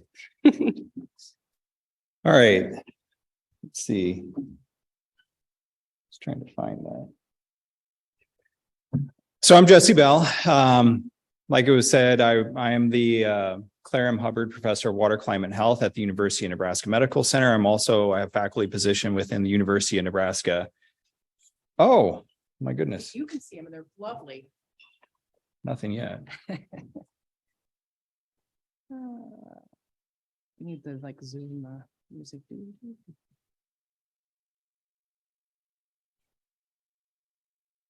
Go. So as that's working, I'll just kind of give a brief introduction of myself. So I've been at University of Nebraska for about 4 years, a little over 4 years. I'm originally from Nebraska. I'm from Northeast Nebraska, from a little rural community up there. And so I'm going to talk a little bit about how climate change, extreme weather events potentially impact human health, especially in rural populations. I have about 5 minutes, give or take, hopefully a little bit more considering the technical issue. But I want you to know one of the big things that I focus on is preparedness and prevention, because we already are experiencing a changed climate. The climate that we experience today is different than the climate that people were experiencing 50 years ago. And the climate that we're going to be experiencing 25 to 50 years in the future is different than the one that we experience today. And so just to kind of summarize that, we need to be able to understand how climate is impacting our health, how extreme weather is impacting our health now. And by making those by understanding those impacts, that's how we can actually address some of these issues in the future. How are we doing? No, we're not. We're doing good at all. Oh, no. No, yeah, because I can't find it. Sorry, I can do this. I don't know, maybe you can, I can't get the Is share. it helpful if I try to share screen? I'm sorry. No worries.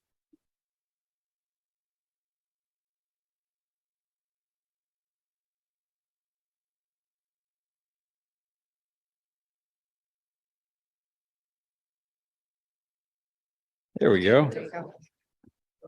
I can get this out here. Sorry. Oh, no problem. So there we go. So there's been numerous assessments that have come out internationally here in the United States talking about the impacts of climate change on human health. And pretty much all of them have said the exact same thing. Climate change is a threat to the health of people everywhere. It's a threat to the health of Americans. And all populations are potentially vulnerable to the health impacts associated with climate change. But certain populations, as we know, are more vulnerable or at risk than others. And we understand that. When we look at the pathways that climate has on human health, we see that climate changes the environment around us. That change in the environment has the potential of impacting human health. To understand how we get to health outcomes, we need to understand the environmental and institutional context. And so what's actually going on around us? What's the environment look like? What's the agricultural systems look like? What's the infrastructure look like? And then the social and behavioral context. So that's more of those, what we sometimes refer to as social determinants of health. Those are the actual individuals that live in those communities. And so those are the communities, those are the people, that's the infrastructure that we need to understand as our climate continues to change. Now, early on, and Matt mentioned this before, there was a lot of pushback. Is climate change actually occurring? Is it potentially even impacting us in any way? That conversation has shifted. And now most people will say that we are in a changed climate.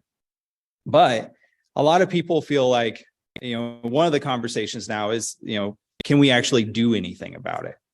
And one of the things that I really try to emphasize is that how we prepare and how we respond to climate change is what is going to influence the human health outcomes that we see from this. And so there are a number of things that we can do, both at changing a more carbon-free world, but then also actually doing things to address and understand the impacts of climate change on human health.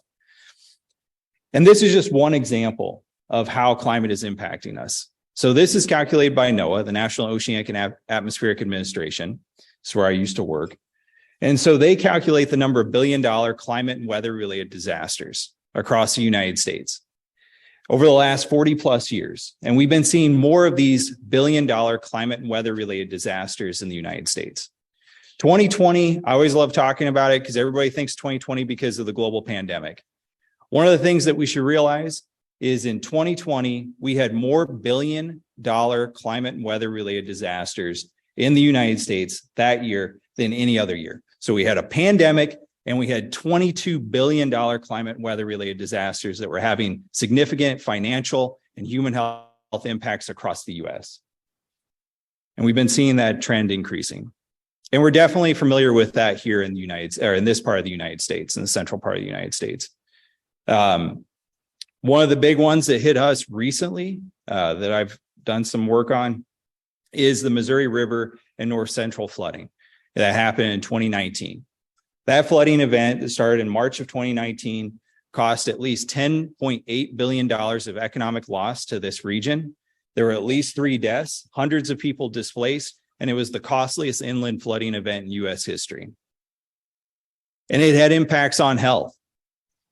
It had significant impacts on health, both healthcare itself or healthcare delivery, but also on human health. There were at least in Nebraska alone 2 hospitals that sustained damage from that flooding, a dozen long-term care facilities that were evacuated, and there was lack of access to care issues that lasted for months afterwards. And we can go into some of the details around some of those stories. But with the damages of flooding roads and some of the infrastructural damages, what was taking me usually 2 to 3 hours to drive up to see my parents all of a sudden became a 5 to 6 hour drive. And so when you're trying to go the other way to try to get to healthcare, try to get to dialysis, try to get to some of these different centers, you understand that potential impact that can have on human health. And so I talk about flooding. Flooding's one end of the spectrum. We have a number of different climate-related issues. Heat likely kills more people in the United States than any other climate or weather-related event. That's because heat-related deaths, heat-related mortality occurs everywhere. We see exposure to extreme heat in Nebraska. We see extreme heat here in Iowa, California, Nevada, you name it. They have extreme heat events. And each time one of those events happens, there's a potential human health outcome that can occur. In the United States, we don't really look at drought in the context of human health. That's a big area of my focus. When we look at drought and we see the number of deaths that are attributed to drought, it's because of extreme heat across the US. And there's been a number of studies that have been linking drought to human health outcomes and better understanding these relationships. Traditionally, when we talked about drought, we were talking about because of agricultural systems, water resource management. But one of the things that with some of these major significant impactful droughts, especially in the western part of the United States that have been happening, we're noticing that they have impacts on human health. Public health agencies have been concerned about them. One of my colleagues from the University of Minnesota showed an increase in mortality rates in older individuals in the western part of the United States associated with major drought events. We recently just published an article that showed an increase in mortality in Nebraska, in rural populations, especially with white females and white males between the ages of 45 to 65 years of age over a 40-year time span associated with drought events. This only shows that we see an increase or a change in mortality. This doesn't actually show the pathways because drought is a threat multiplier. Drought changes the environment. Drought has impacts on a variety of different things, air quality, water quality, you name it, which then can lead to human health outcomes. But one of the other things that we need to be aware of is when these changes in our environment happen, they have impacts on our communities. They have impacts, especially on rural populations and populations that are relying on the land for their income and for the work that they do. There was a publication that was with me and my colleagues, a number of colleagues, some of you might actually be in this room, looking at reported stress by farmers during major drought event, during a certain period where there was a major drought event. And what we saw was there was an increase in reported stress in farmers. So this is farmers' self-reported stress. They were more likely to report stress during this major drought event than if they had physical injury or experiencing pain in some way. Now, I know all of you have worked with farmers. Farmers are, one, not the first ones to say that they're stressed. So this was self-reported. Two, we all know how physical farming is, and you're relying on your own physical abilities. And so any physical pain is obviously going to be causing stress to those farmers, but they were more likely to report stress. One of the things that I just wanted to mention here, we're looking at this further. These are unpublished results, but we're actually seeing an increase in suicide during some of these major drought events as well, and a potential ripple effect that comes across the community. So that's where public health can engage around this. We can help better educate the public around some of these threats that we face. We can enhance monitoring to understand what is actually happening at the ground level. We can contribute to public dialogue to make sure that people understand some of these threats and that they're not missed, like drought. And then we can better research this to further capture what is actually going on within our communities and how do we reduce and how do we prepare our communities for some of these impacts. And so with that, if you're interested, we have a water, climate, and health program that just got started up in the last couple of years. Feel free to reach out if you're interested in learning more about some of the work that we're doing. And with that, happy to take any questions, and I'll think I'm moving on to the next panelist speaker. Is that correct? Yes. Yep.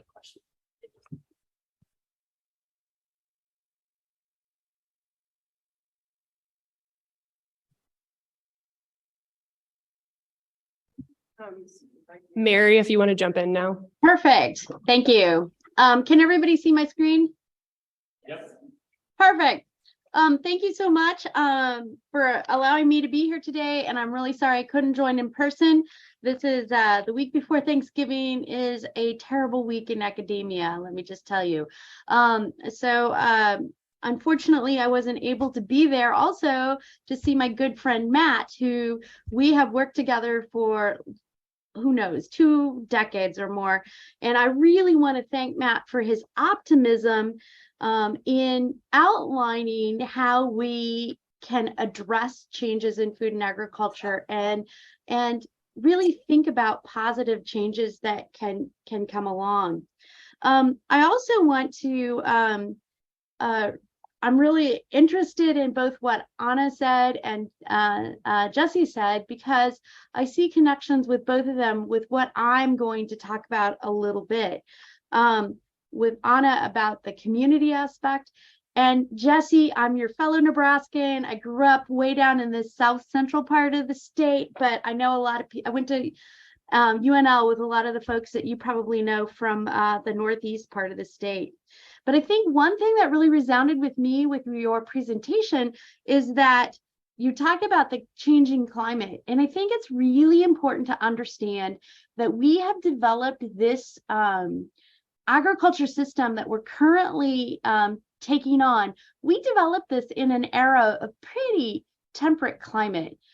Even though the 30s devastated Nebraska and things like that, this was a pretty temperate climate area. And, you know, it's not going to be that in the future. And so we really have to think about what's going to happen as we adapt and change and thrive into the future. And one of the things I think is really important for the folks here at this conference to understand, the climate impacts that Jesse outlined are extremely important, and they are happening in a system that really constrains the choices and the autonomy that farmers can have and can make. And I think this is really important because Matt is absolutely right. We have had an incredible amount of farmer-led innovation, and all kinds of good things have emerged off of these autonomous farms. But we also have to understand some of the problems that these folks might have. And I'm trying to get my slides to advance, and there they go. So one of the things that we really have to think about is a consolidated agriculture and food system that constrains the choices that farmers can make.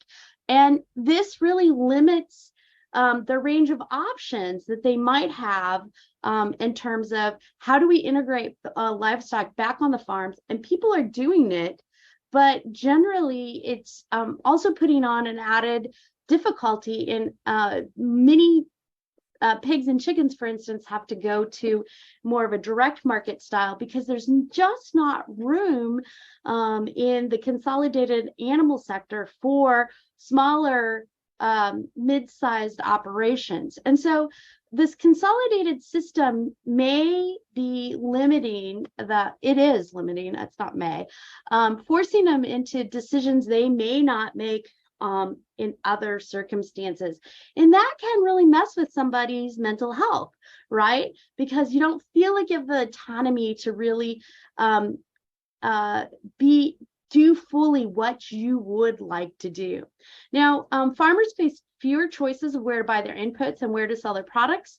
And granted, this is looking at the commodity markets, but if we look at what's happening globally in agrochemicals, in animal pharmaceuticals, in commercial seed, there's also beer up there because Phil Howard, my colleague, always likes to talk about how consolidated the beer market is. So I don't know if that's really an input, but anyway, it's up there. These are really consolidated markets. When we think about when 4 or fewer firms have a market share, 40% or more, they don't really start to act in a very competitive manner. And a competitive market is when no one buyer, no one seller influences the outcome of the transactions. That doesn't happen in a consolidated market. And you can also see, I've just put up the livestock arena.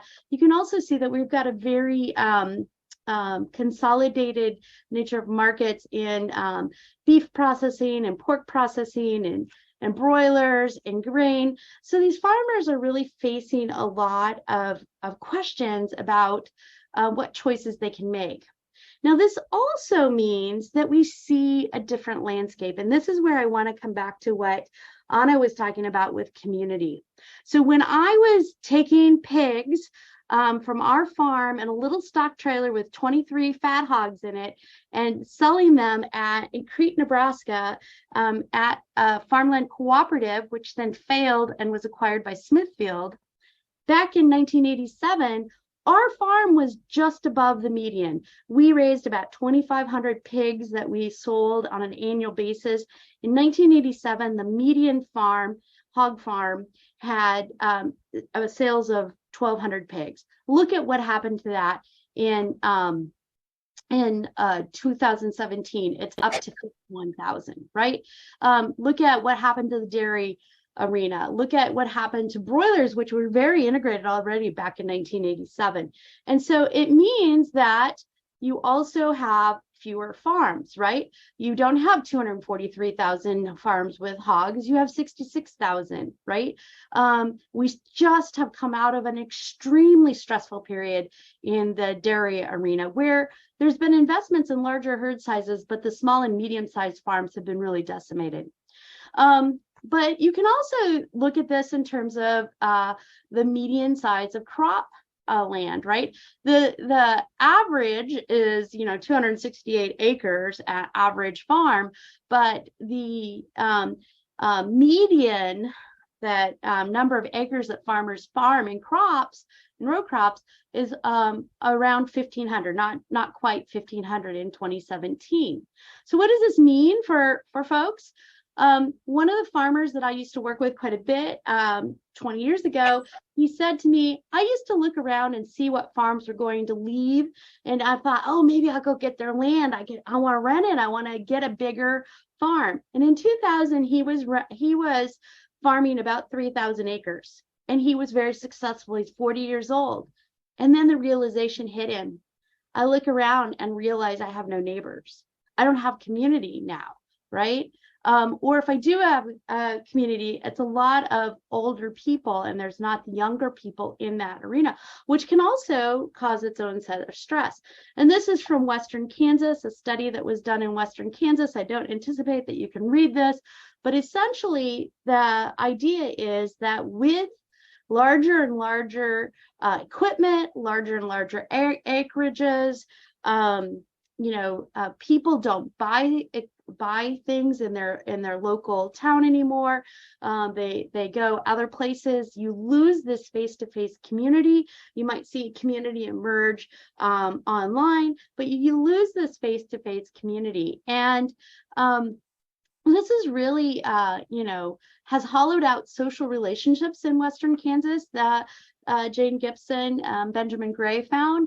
And farmers understand it happened when farming turned into a business, which some of us have referenced the farm crisis. And of course, that's when people were told, you have to treat this as a business. This is not an identity. This is a business, which is not true, right? So farmers really grieve this. So we're in a state of grieving for both communities and for our farms. So this loss of decades-long relationships is really important to understand, and we have to help farmers think about it. But the way forward is really to help them reclaim community. So they get tons and tons and tons of messages, that we're real individuals and we're going to, we're the individuals out here and we're upholding this individual way of life, but they don't get a ton of messages that reinforces how important community is for them and how satisfying the performance of community obligations can really be. And so I think that that's something I just wanted to highlight here.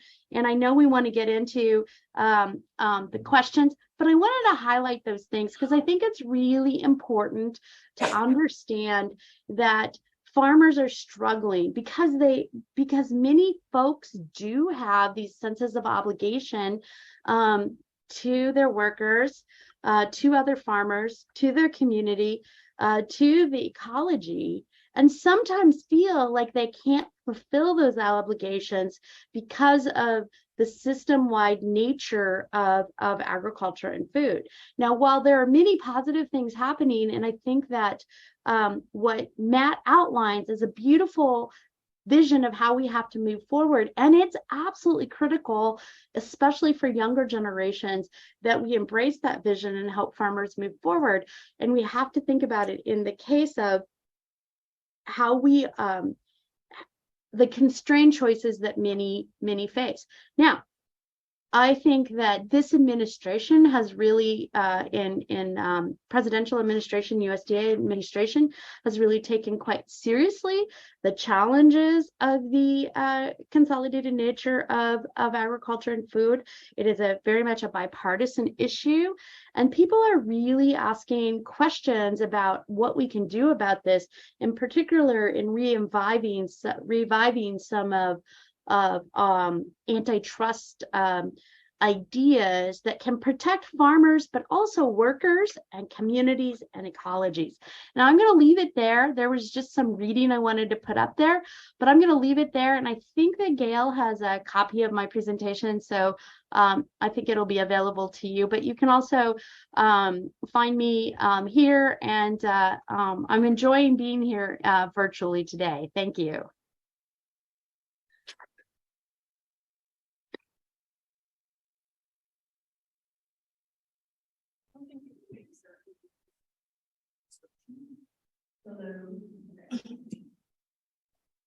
So with that, I think we have time for one.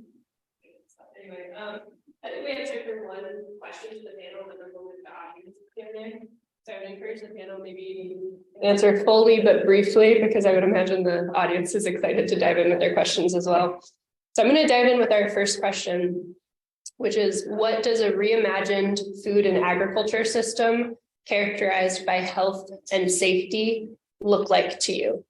And so you might discuss what social, economic, and policy contexts might need to change to get us there. And I'm going to repeat that question one more time so the audience has got it in their heads as well. So what does a reimagined food and agriculture system characterized by health and safety look like to you? What social, economic, and policy contexts might need to change to get us there? Is there a panelist that feels inspired to take that question first? And I'm definitely willing to, since I already got done chatting up there, so. Okay.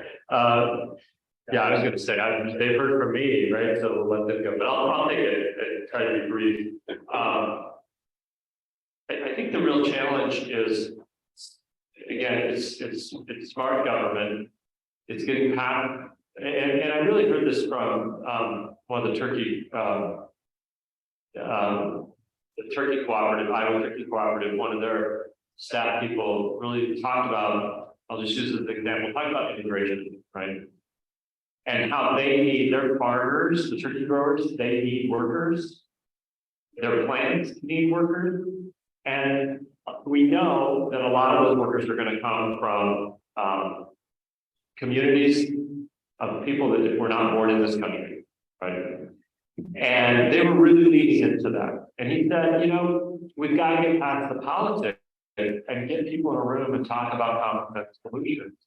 And they really talked about this for their farms, for their school, for their communities, for the plants that the farmers own, and looking at how do we bring people together and have common sense conversations about what does smart government look like and how do we get the investment to move forward, right? So I think that's the first piece of the puzzle is getting past the politics, get people to the table at the community level, the state level, the national level, but get the leaders connected to the people on the ground so that we're coming forward with, you know, common sense, smart solutions. So that's the framework. And then, you know, for food and agriculture, I think to point to Mary's examples is globally, we have some very powerful interests that are leveraging the policies to support themselves. And that, you know, that's not horrible. That's not, you know, I'm not somebody who wants to burn down capitalism, right? But if that's the most powerful forces at the table, then we're going to get solutions that reinforce their power and their opportunities. So we've got to create a space where we're getting other people to the table and leveraging the public policy. I think about, on the healthcare front, we really politicized the healthcare reform. And now you look at the Affordable Care Act, that has been a very powerful tool across sectors, particularly for independent businesses, to be able to access healthcare in a much more safe way, with better costs, no pre-existing conditions, and farmers have really benefited from that. Can we do more? Absolutely. But that's an example of, let's get past the politics, let's lean in, let's figure out what are the opportunities that our communities can bring to the table. What benefits can those communities experience when we look at some of these changes? And ultimately, from the farmer side, how can farmers participate both in terms of leading as well as being able to benefit from leading the policies that are needed and then benefiting from those policies. And then I'll just make this note as well. Another example is if we look at public safety, almost all of that is led by smart government, right? Industry was not the leading edge on roll bars for agriculture, right? That was a public smart government effort that has then been incorporated in the agriculture community and has done a great deal to provide health and safety in the agricultural arena. So I'll pass it on. Mary, jump in. So I think it's really important to just like Matt was kind of reframing and imagining how we can move forward. I think that another way in policy, we could start to adopt metrics that really look at a comprehensive wealth framework. And a comprehensive wealth framework is about what is our natural capital? Are we increasing our natural capital, our soil health, our clean water, our air quality, our beautiful landscapes?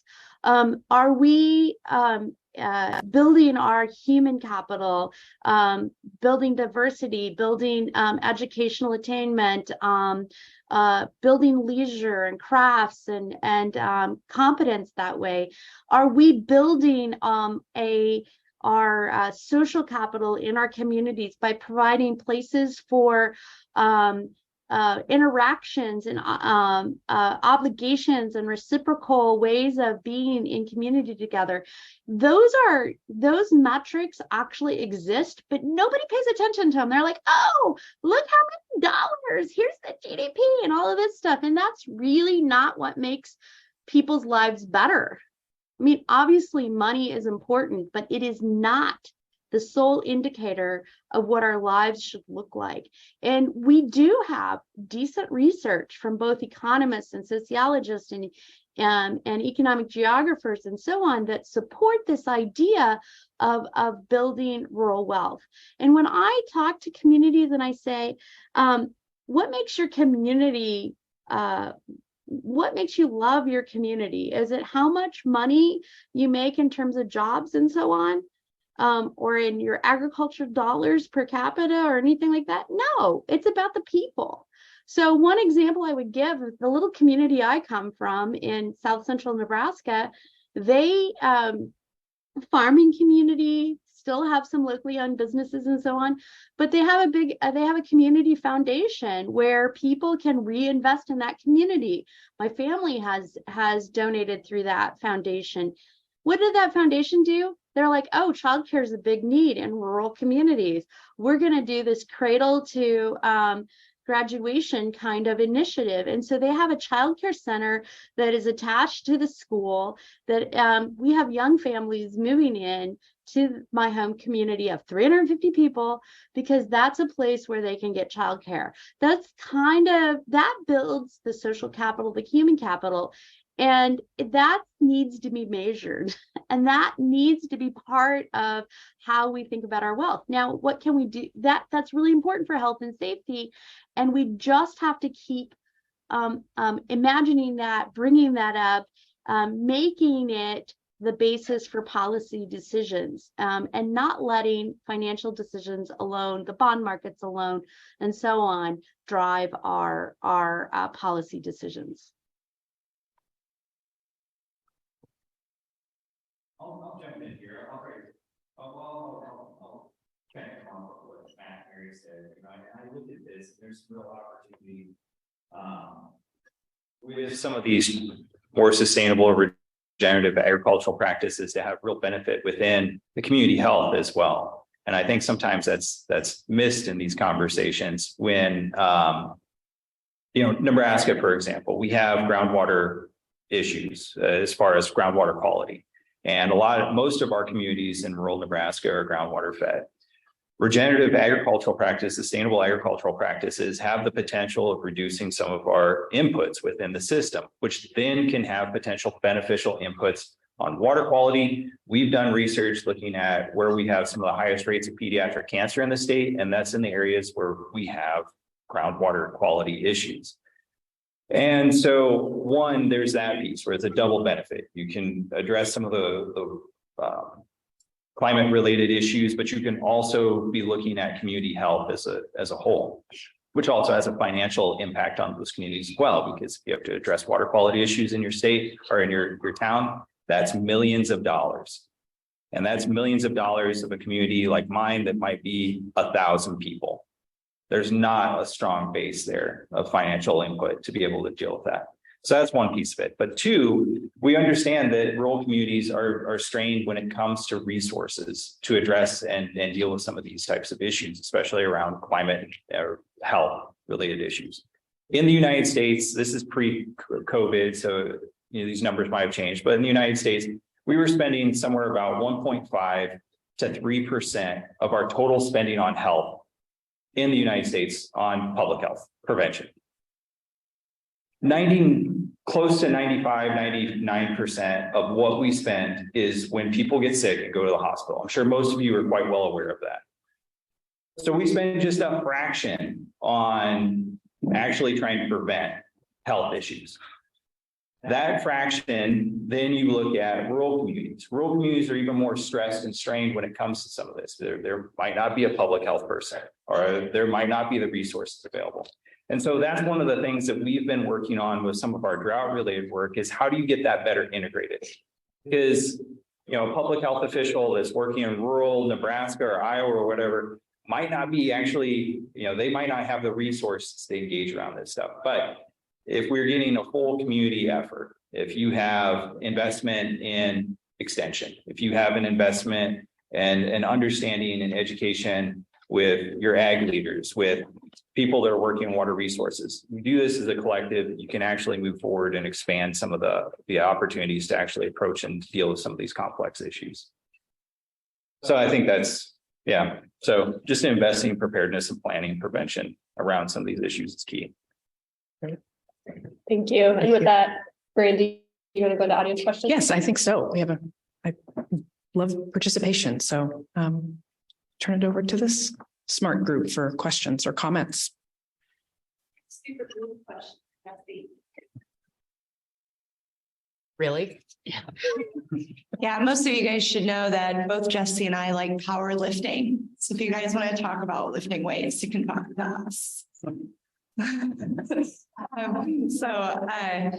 question was, I thought your stress and climate change stuff was really intriguing. I mean, I have so many friends in Missouri who are farmers, and all they post on Facebook is drought. That's all they talked about all year long.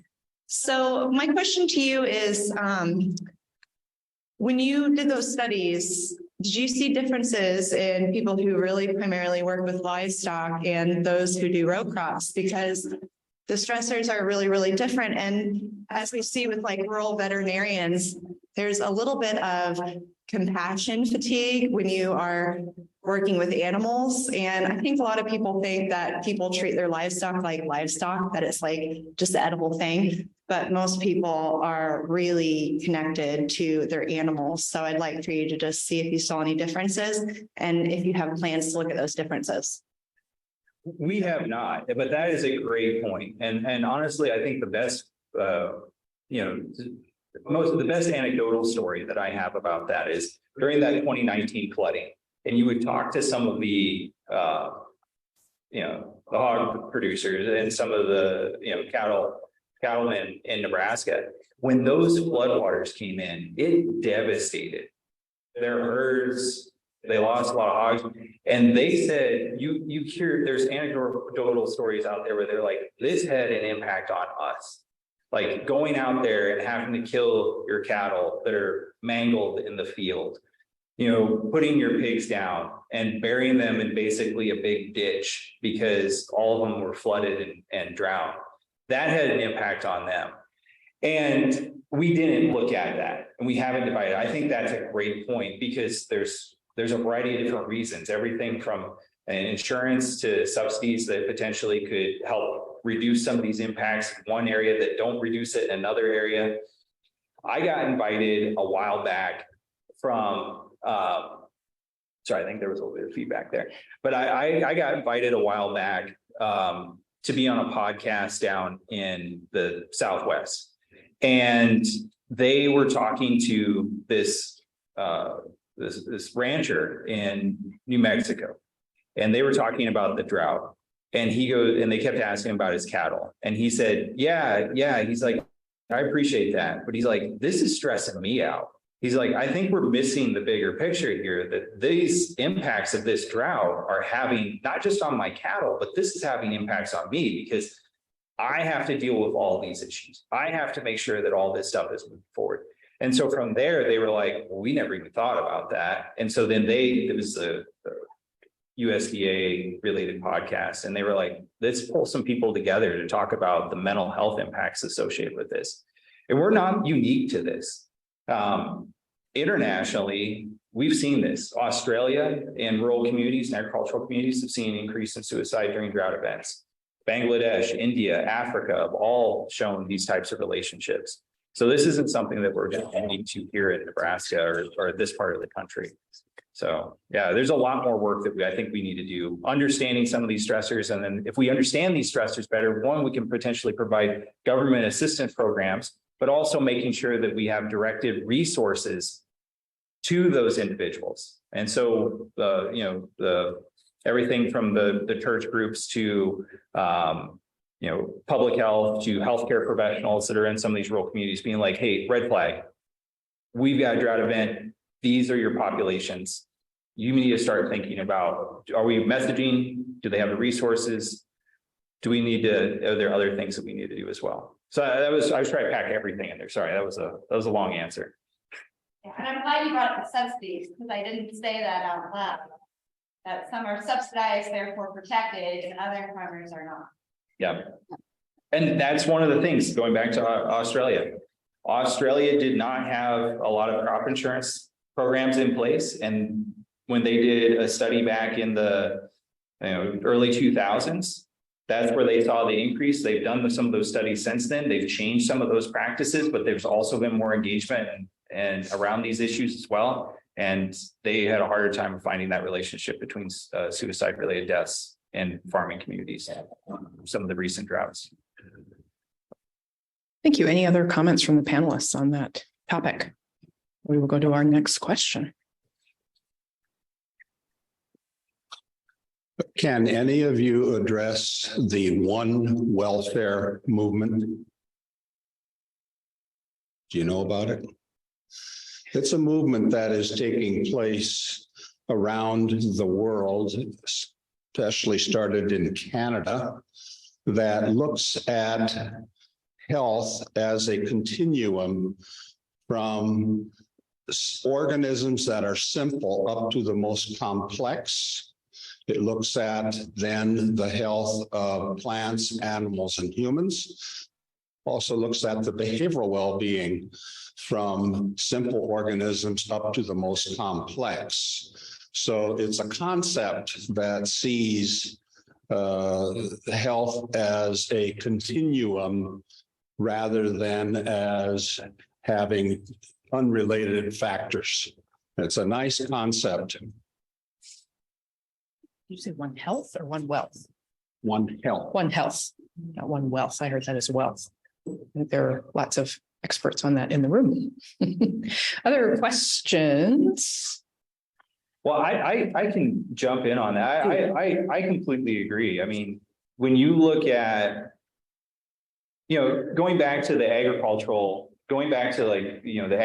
systems, if we're doing things to improve our environment's health, those changes in our environment have the potential of having a positive impact on our health. And, looking at lower inputs into crop system or into agricultural systems, that has a direct impact on our health. And, and then there's a lot of these examples where it's like a canary in the coal mine type of situation where, you start to see some of these organisms or things dying off. Well, for example, we've had conversations with people working with livestock and worried about nitrate concentration in their water because there's potential for miscarriage, spontaneous abortion, miscarriages in their cattle. And you have to think well, that might also be having an impact on your health as well, or the health of people in your community as well. And so there is these understanding that there's some of these things that are much broader than just one area, but they actually can span across multiple areas. Can I just add to that? I think that I know that I was looking for some farmers to interview, and I met this woman in Southwest Missouri, and we started talking, and she's actually from South Central Nebraska, and we have some of the issues that Jesse Bell put out. And, they had moved to Missouri to farm in a different place in a different way because the chemicals that they had been using and that their neighbors had been using in conventional row crop production in South Central Missouri or Nebraska were making them sick, right? They still wanted to be in farming and they still wanted to have the ability to produce off the land, but they left and went to a place where they could farm in a different way, access different markets. And I see a lot of people that are coming into, organic agriculture, regenerative agriculture, some of these alternative ways of farming. They often talk about health as one of the issues that motivates them to farm that way. So I think that these ways that Matt was talking about earlier really do also contribute across the board to community health, community social health, and community physical health, and our ecological health all combined.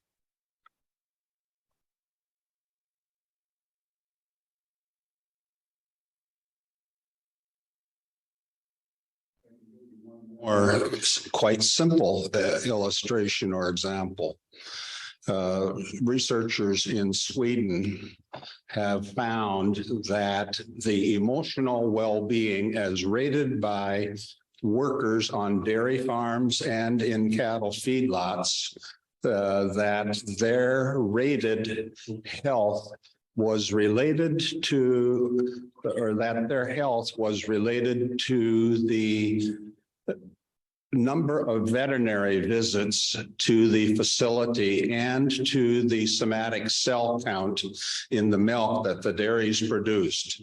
So that as the behavioral well-being of the workers and the managers improved, so did the health and productivity of the animals, both dairy and beef cattle.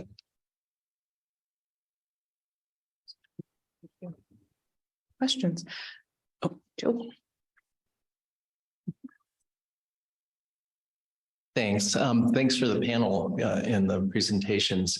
The Midwest is going to get substantially warmer in the next few decades. And as we approach the next century, where we're going to have just much hotter weather here in the Midwest, many more 95-degree days.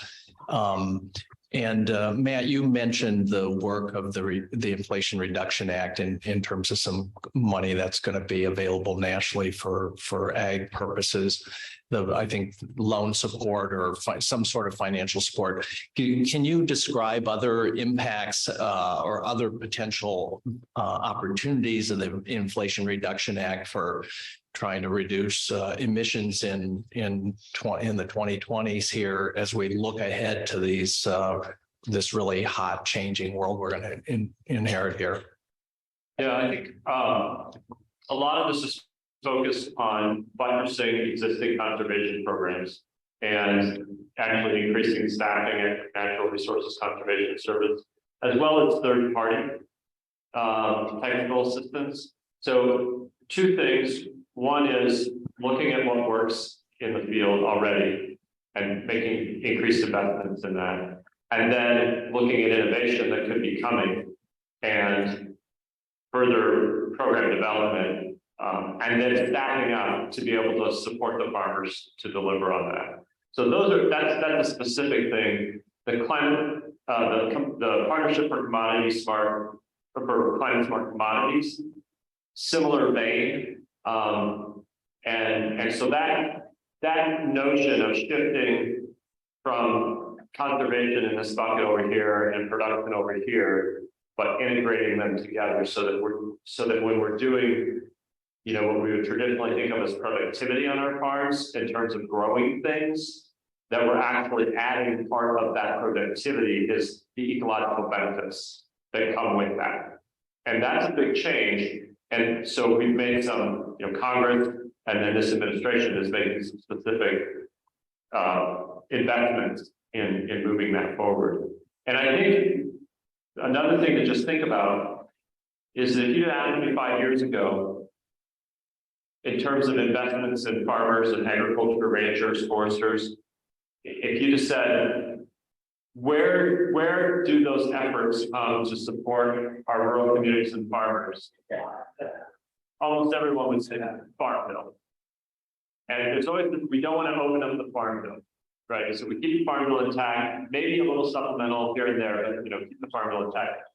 So we're currently in the 2008 farm bill in September of next year. And so we'll be authorizing a new farm bill. But when you think about the literally tens of billions of dollars that have come into agriculture in the last 5 years outside of the farm bill, radical change in how Americans are willing to invest in farmers. So I put that out as a challenge on the health and safety side. Dive in, right? Make the case and you know, not just look at farm bill stuff and like NIFA funded through the farm bill, but be talking to your elected officials to make the case that we're really in a new era of investment, and I would guess we're going to see another robust farm bill, whether we get that done in 2023 or we extend the current one and get it done later. But that old adage that, you know, the bulk of the resources come through the farm bill, maybe we go back to that, but we certainly established something different in the face of these challenges. And if I might jump in on that, I would also say at Regenerative Agriculture Foundation, one of the things we've been working on is supporting smaller farmer-led organizations and accessing some of those federal monies. And so, as Matt mentioned with the Inflation Reduction Act, we saw unprecedented levels of investment in climate smart agriculture, very broadly defined. And so a lot of organizations that we partner and that we work with, we're trying to figure out like, wow, for the first time, our work really cleanly fits within something that USDA wants to fund, but we have no infrastructure to actually access those monies, or we don't have capacity to apply for or manage a federal grant. And what does that mean? And so I think it's a really interesting question of how do institutional partners like universities, research institutes, other nonprofit organizations with more infrastructure, how can we support moving a bigger piece of that pie into the hands of farmer-led organizations? And frankly, in my view, less of that money needs to go to the Cargills of the world, although I know there's different viewpoints on this, but I would love to see more of those dollars into the hands of farmer-led folks. And there's unprecedented opportunity this year, and I would think moving into the next couple of years as well. So it's just been really interesting to see organizations get so excited because, again, for the first time, a lot of folks are feeling like, wow, this is us to a T. This is really what we want to see happen. And the question is, how as we can institutions really facilitate that support and see it happen. And with that first round of awards that were already announced under the climate program, we saw a lot of those dollars go to some amazing organizations and partnerships that we really haven't seen before. So excited to see where that goes in the future as well. A follow-up to that. So with this $400 billion in the Inflation Reduction Act, there's going to be some ag stuff, obviously, that we've talked about in addition to all this other stuff. And it isn't really clear at this point how that money's going to get to American consumers for the things that are there for them, for our utility companies, et cetera. Does any of the ag money flow to the states, that the state, whether it be farm organizations or our Department of Ag and Land Stewardship, would have control of that money? Or do you have any sense about that at this point? Or is it all going to be administered in the ag area, for example, by the federal agency? I haven't looked at that specifically. I think some of that's still being developed, but and I don't know. Certainly in the partnership for climate smart commodities, which was a research project, right? I mean, there's billions of dollars that are going to go, well, hundreds of millions of dollars that are going to go to farmers directly to implement. Right. And 18 of those 70 projects that have been announced have a footprint in Iowa. So that is an example through partnerships, some government, some private industry, some farm organizations, but farmers involved in all of that work. I don't know what the dollar amount is, but when you look at like Iowa Soybean Association, $95 million with their project, 15 states. So not all the money here in Iowa, but you've got to look at it. There'll be millions of dollars that will go directly to farmers to implement some of these practices. So I don't have the metrics, so I can't answer your question directly. I think it's a both-and situation where we're going to see lots of federal dollars then delivered through the federal agencies at the state level, but there are going to be some examples where these partnerships, are working with state government, local government, universities. Thank you. We've got about 5 minutes left before lunch, and I just would like to invite our panel to any brief closing remarks. There were a lot of intersecting discussions happening this morning, and particularly maybe remember that you're speaking to a public health audience. So maybe how can what next steps do you all see with your areas of interest and good, really effective rural public health work, or anything you'd like to conclude with, really? I'll jump in quickly. We're hiring, but let me explain it. So from my position all the way down to temporary office, every position, not every person on it, every position at Farm Service Agency, we have people in those positions who are not only working full-time for FSA, but are also living on working farms. And so when we think about the opportunities for new and beginning farmers, this is something I'm working with our staff to understand and really dig into. We do program outreach for our farmers and we do hiring outreach. But in fact, a number of these people are the same. And how are we thinking about that? And how are we reaching out? So our wages are not particularly competitive right now. We've under-invested in our public service. Right? So at the federal level, we haven't raised wages at USDA for particularly out in our county offices for almost 2 decades now, right? Our starting wages are pretty low, but our benefits are really good. And it fits well with the farming operation. And so rethinking how we are promoting these jobs and working farms, and then the benefits that come with that, like a really good healthcare benefit, right? So that's just an example of how we think around the corner, think what resources do we have, and are we using them effectively?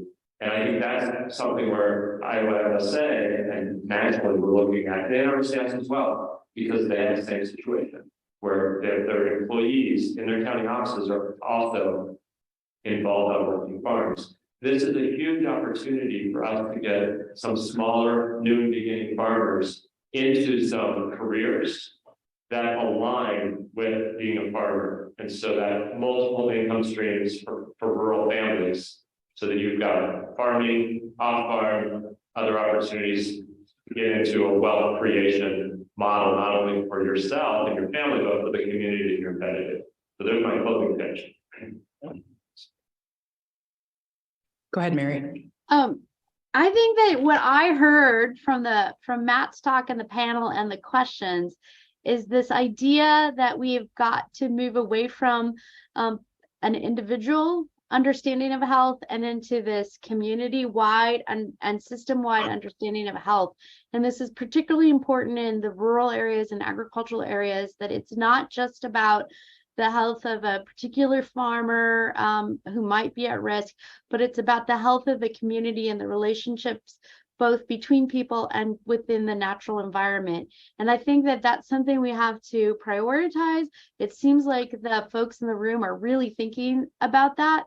And I think that that's absolutely critical, is that we have to think holistically about all those sets of relationships when we're thinking about rural and agricultural health and safety.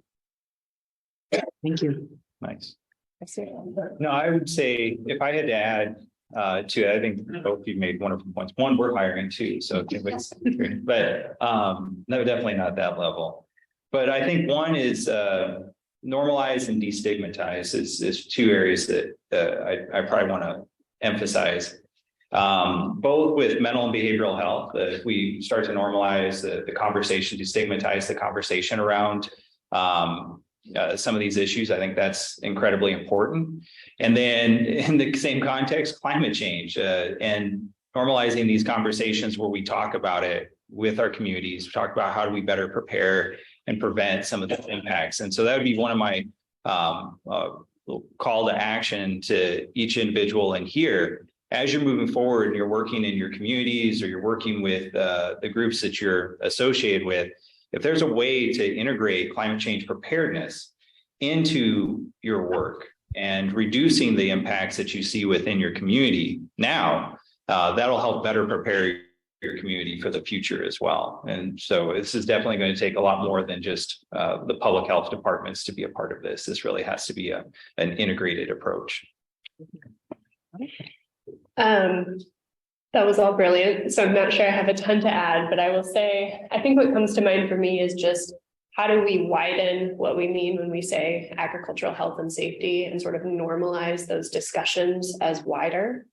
And so a part of that is destigmatization, excuse me. But one of the things that comes to mind is a lot of these conversations, I think even in my own community in Centerville, Iowa, is what I'm talking about when I'm saying, or what I'm thinking about as I'm talking about this, is that conversations around climate, for example, or access to healthcare, for example, are seen as political.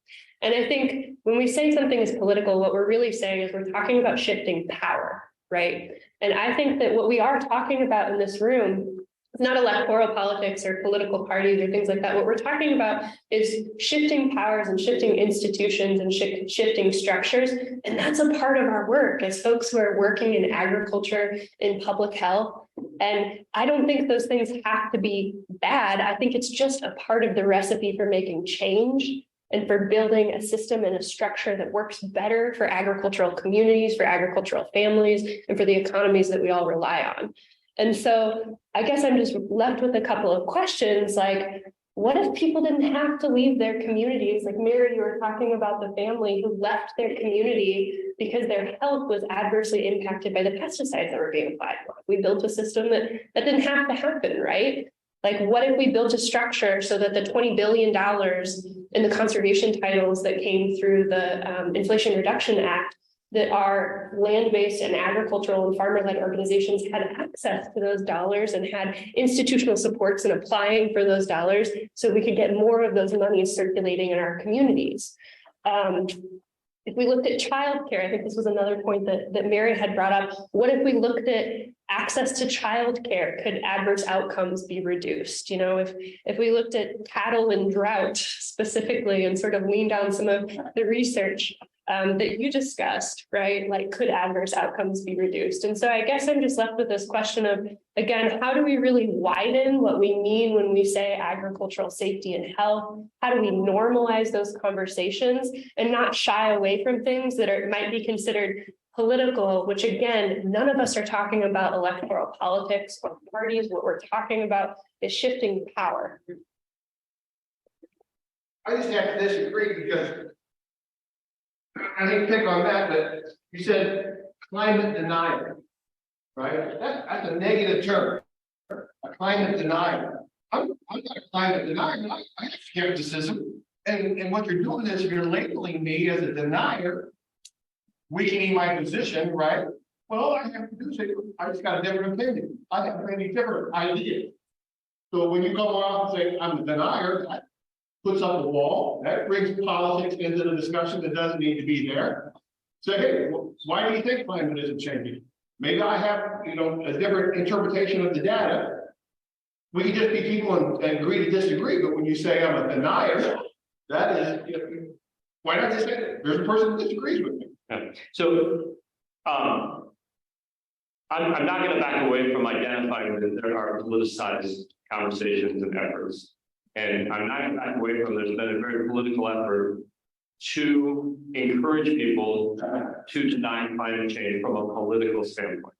Right? I'm not accusing you of being that person, and I'm not accusing people of questioning what are the strategies to go forward, right? Because certainly it is not a monolith in how we define how we move forward to solve the problem, right? But I'll share this experience. I worked for a number of years from about 2015, 2014 till today, specifically in the area of agriculture and climate change. And if you look at Chris Clayton, one of the most well-known ag journalists in the country, who wrote a book about climate change in agriculture and the political efforts around that from some very specific organizations, right? So that is real, that there is a political effort, right? Not accusing you of being part of that, but I am saying we need to acknowledge that. And what's exciting is that in Iowa, Senator Grassley have both endorsed the climate smart, in the Senate, it's the climate bill in the Senate Act Committee, right? So the solutions are not simply political. It's not this side, that side. And that's what I'm talking about, is bringing people together and have the conversation. And so to be skeptical of this solution does not make you a climate change denier. And I'm not trying to put anybody in that camp, right? You're a member of this political party, you're a climate change denier. That is not what I meant by the case. So just put it out there that if you took that for my remarks, I apologize, because that is certainly not my intent. But I think we also have to look and say, have there been, political efforts around certain topics and agendas from both sides of the aisle, right? Right. Which is why I said, when you're on your fuel issue, there are folks who are like, get over it. This isn't a big deal, right? That's not helpful, right? That's not helpful to take that political position of trying to marginalize someone from another position. So I apologize if you felt pigeonholed into, I don't, but I'm just saying it doesn't lend itself to people coming together and solving the problem. right, Sure. Like when you erase it, that immediately puts you in a defensive attitude. right. You can't now communicate with me back and forth to solve whatever issue we're out. So when you use harsh terms like that, it really does. Right. It chills the discussion and chills. So I think that one way to bring people together is to eat together.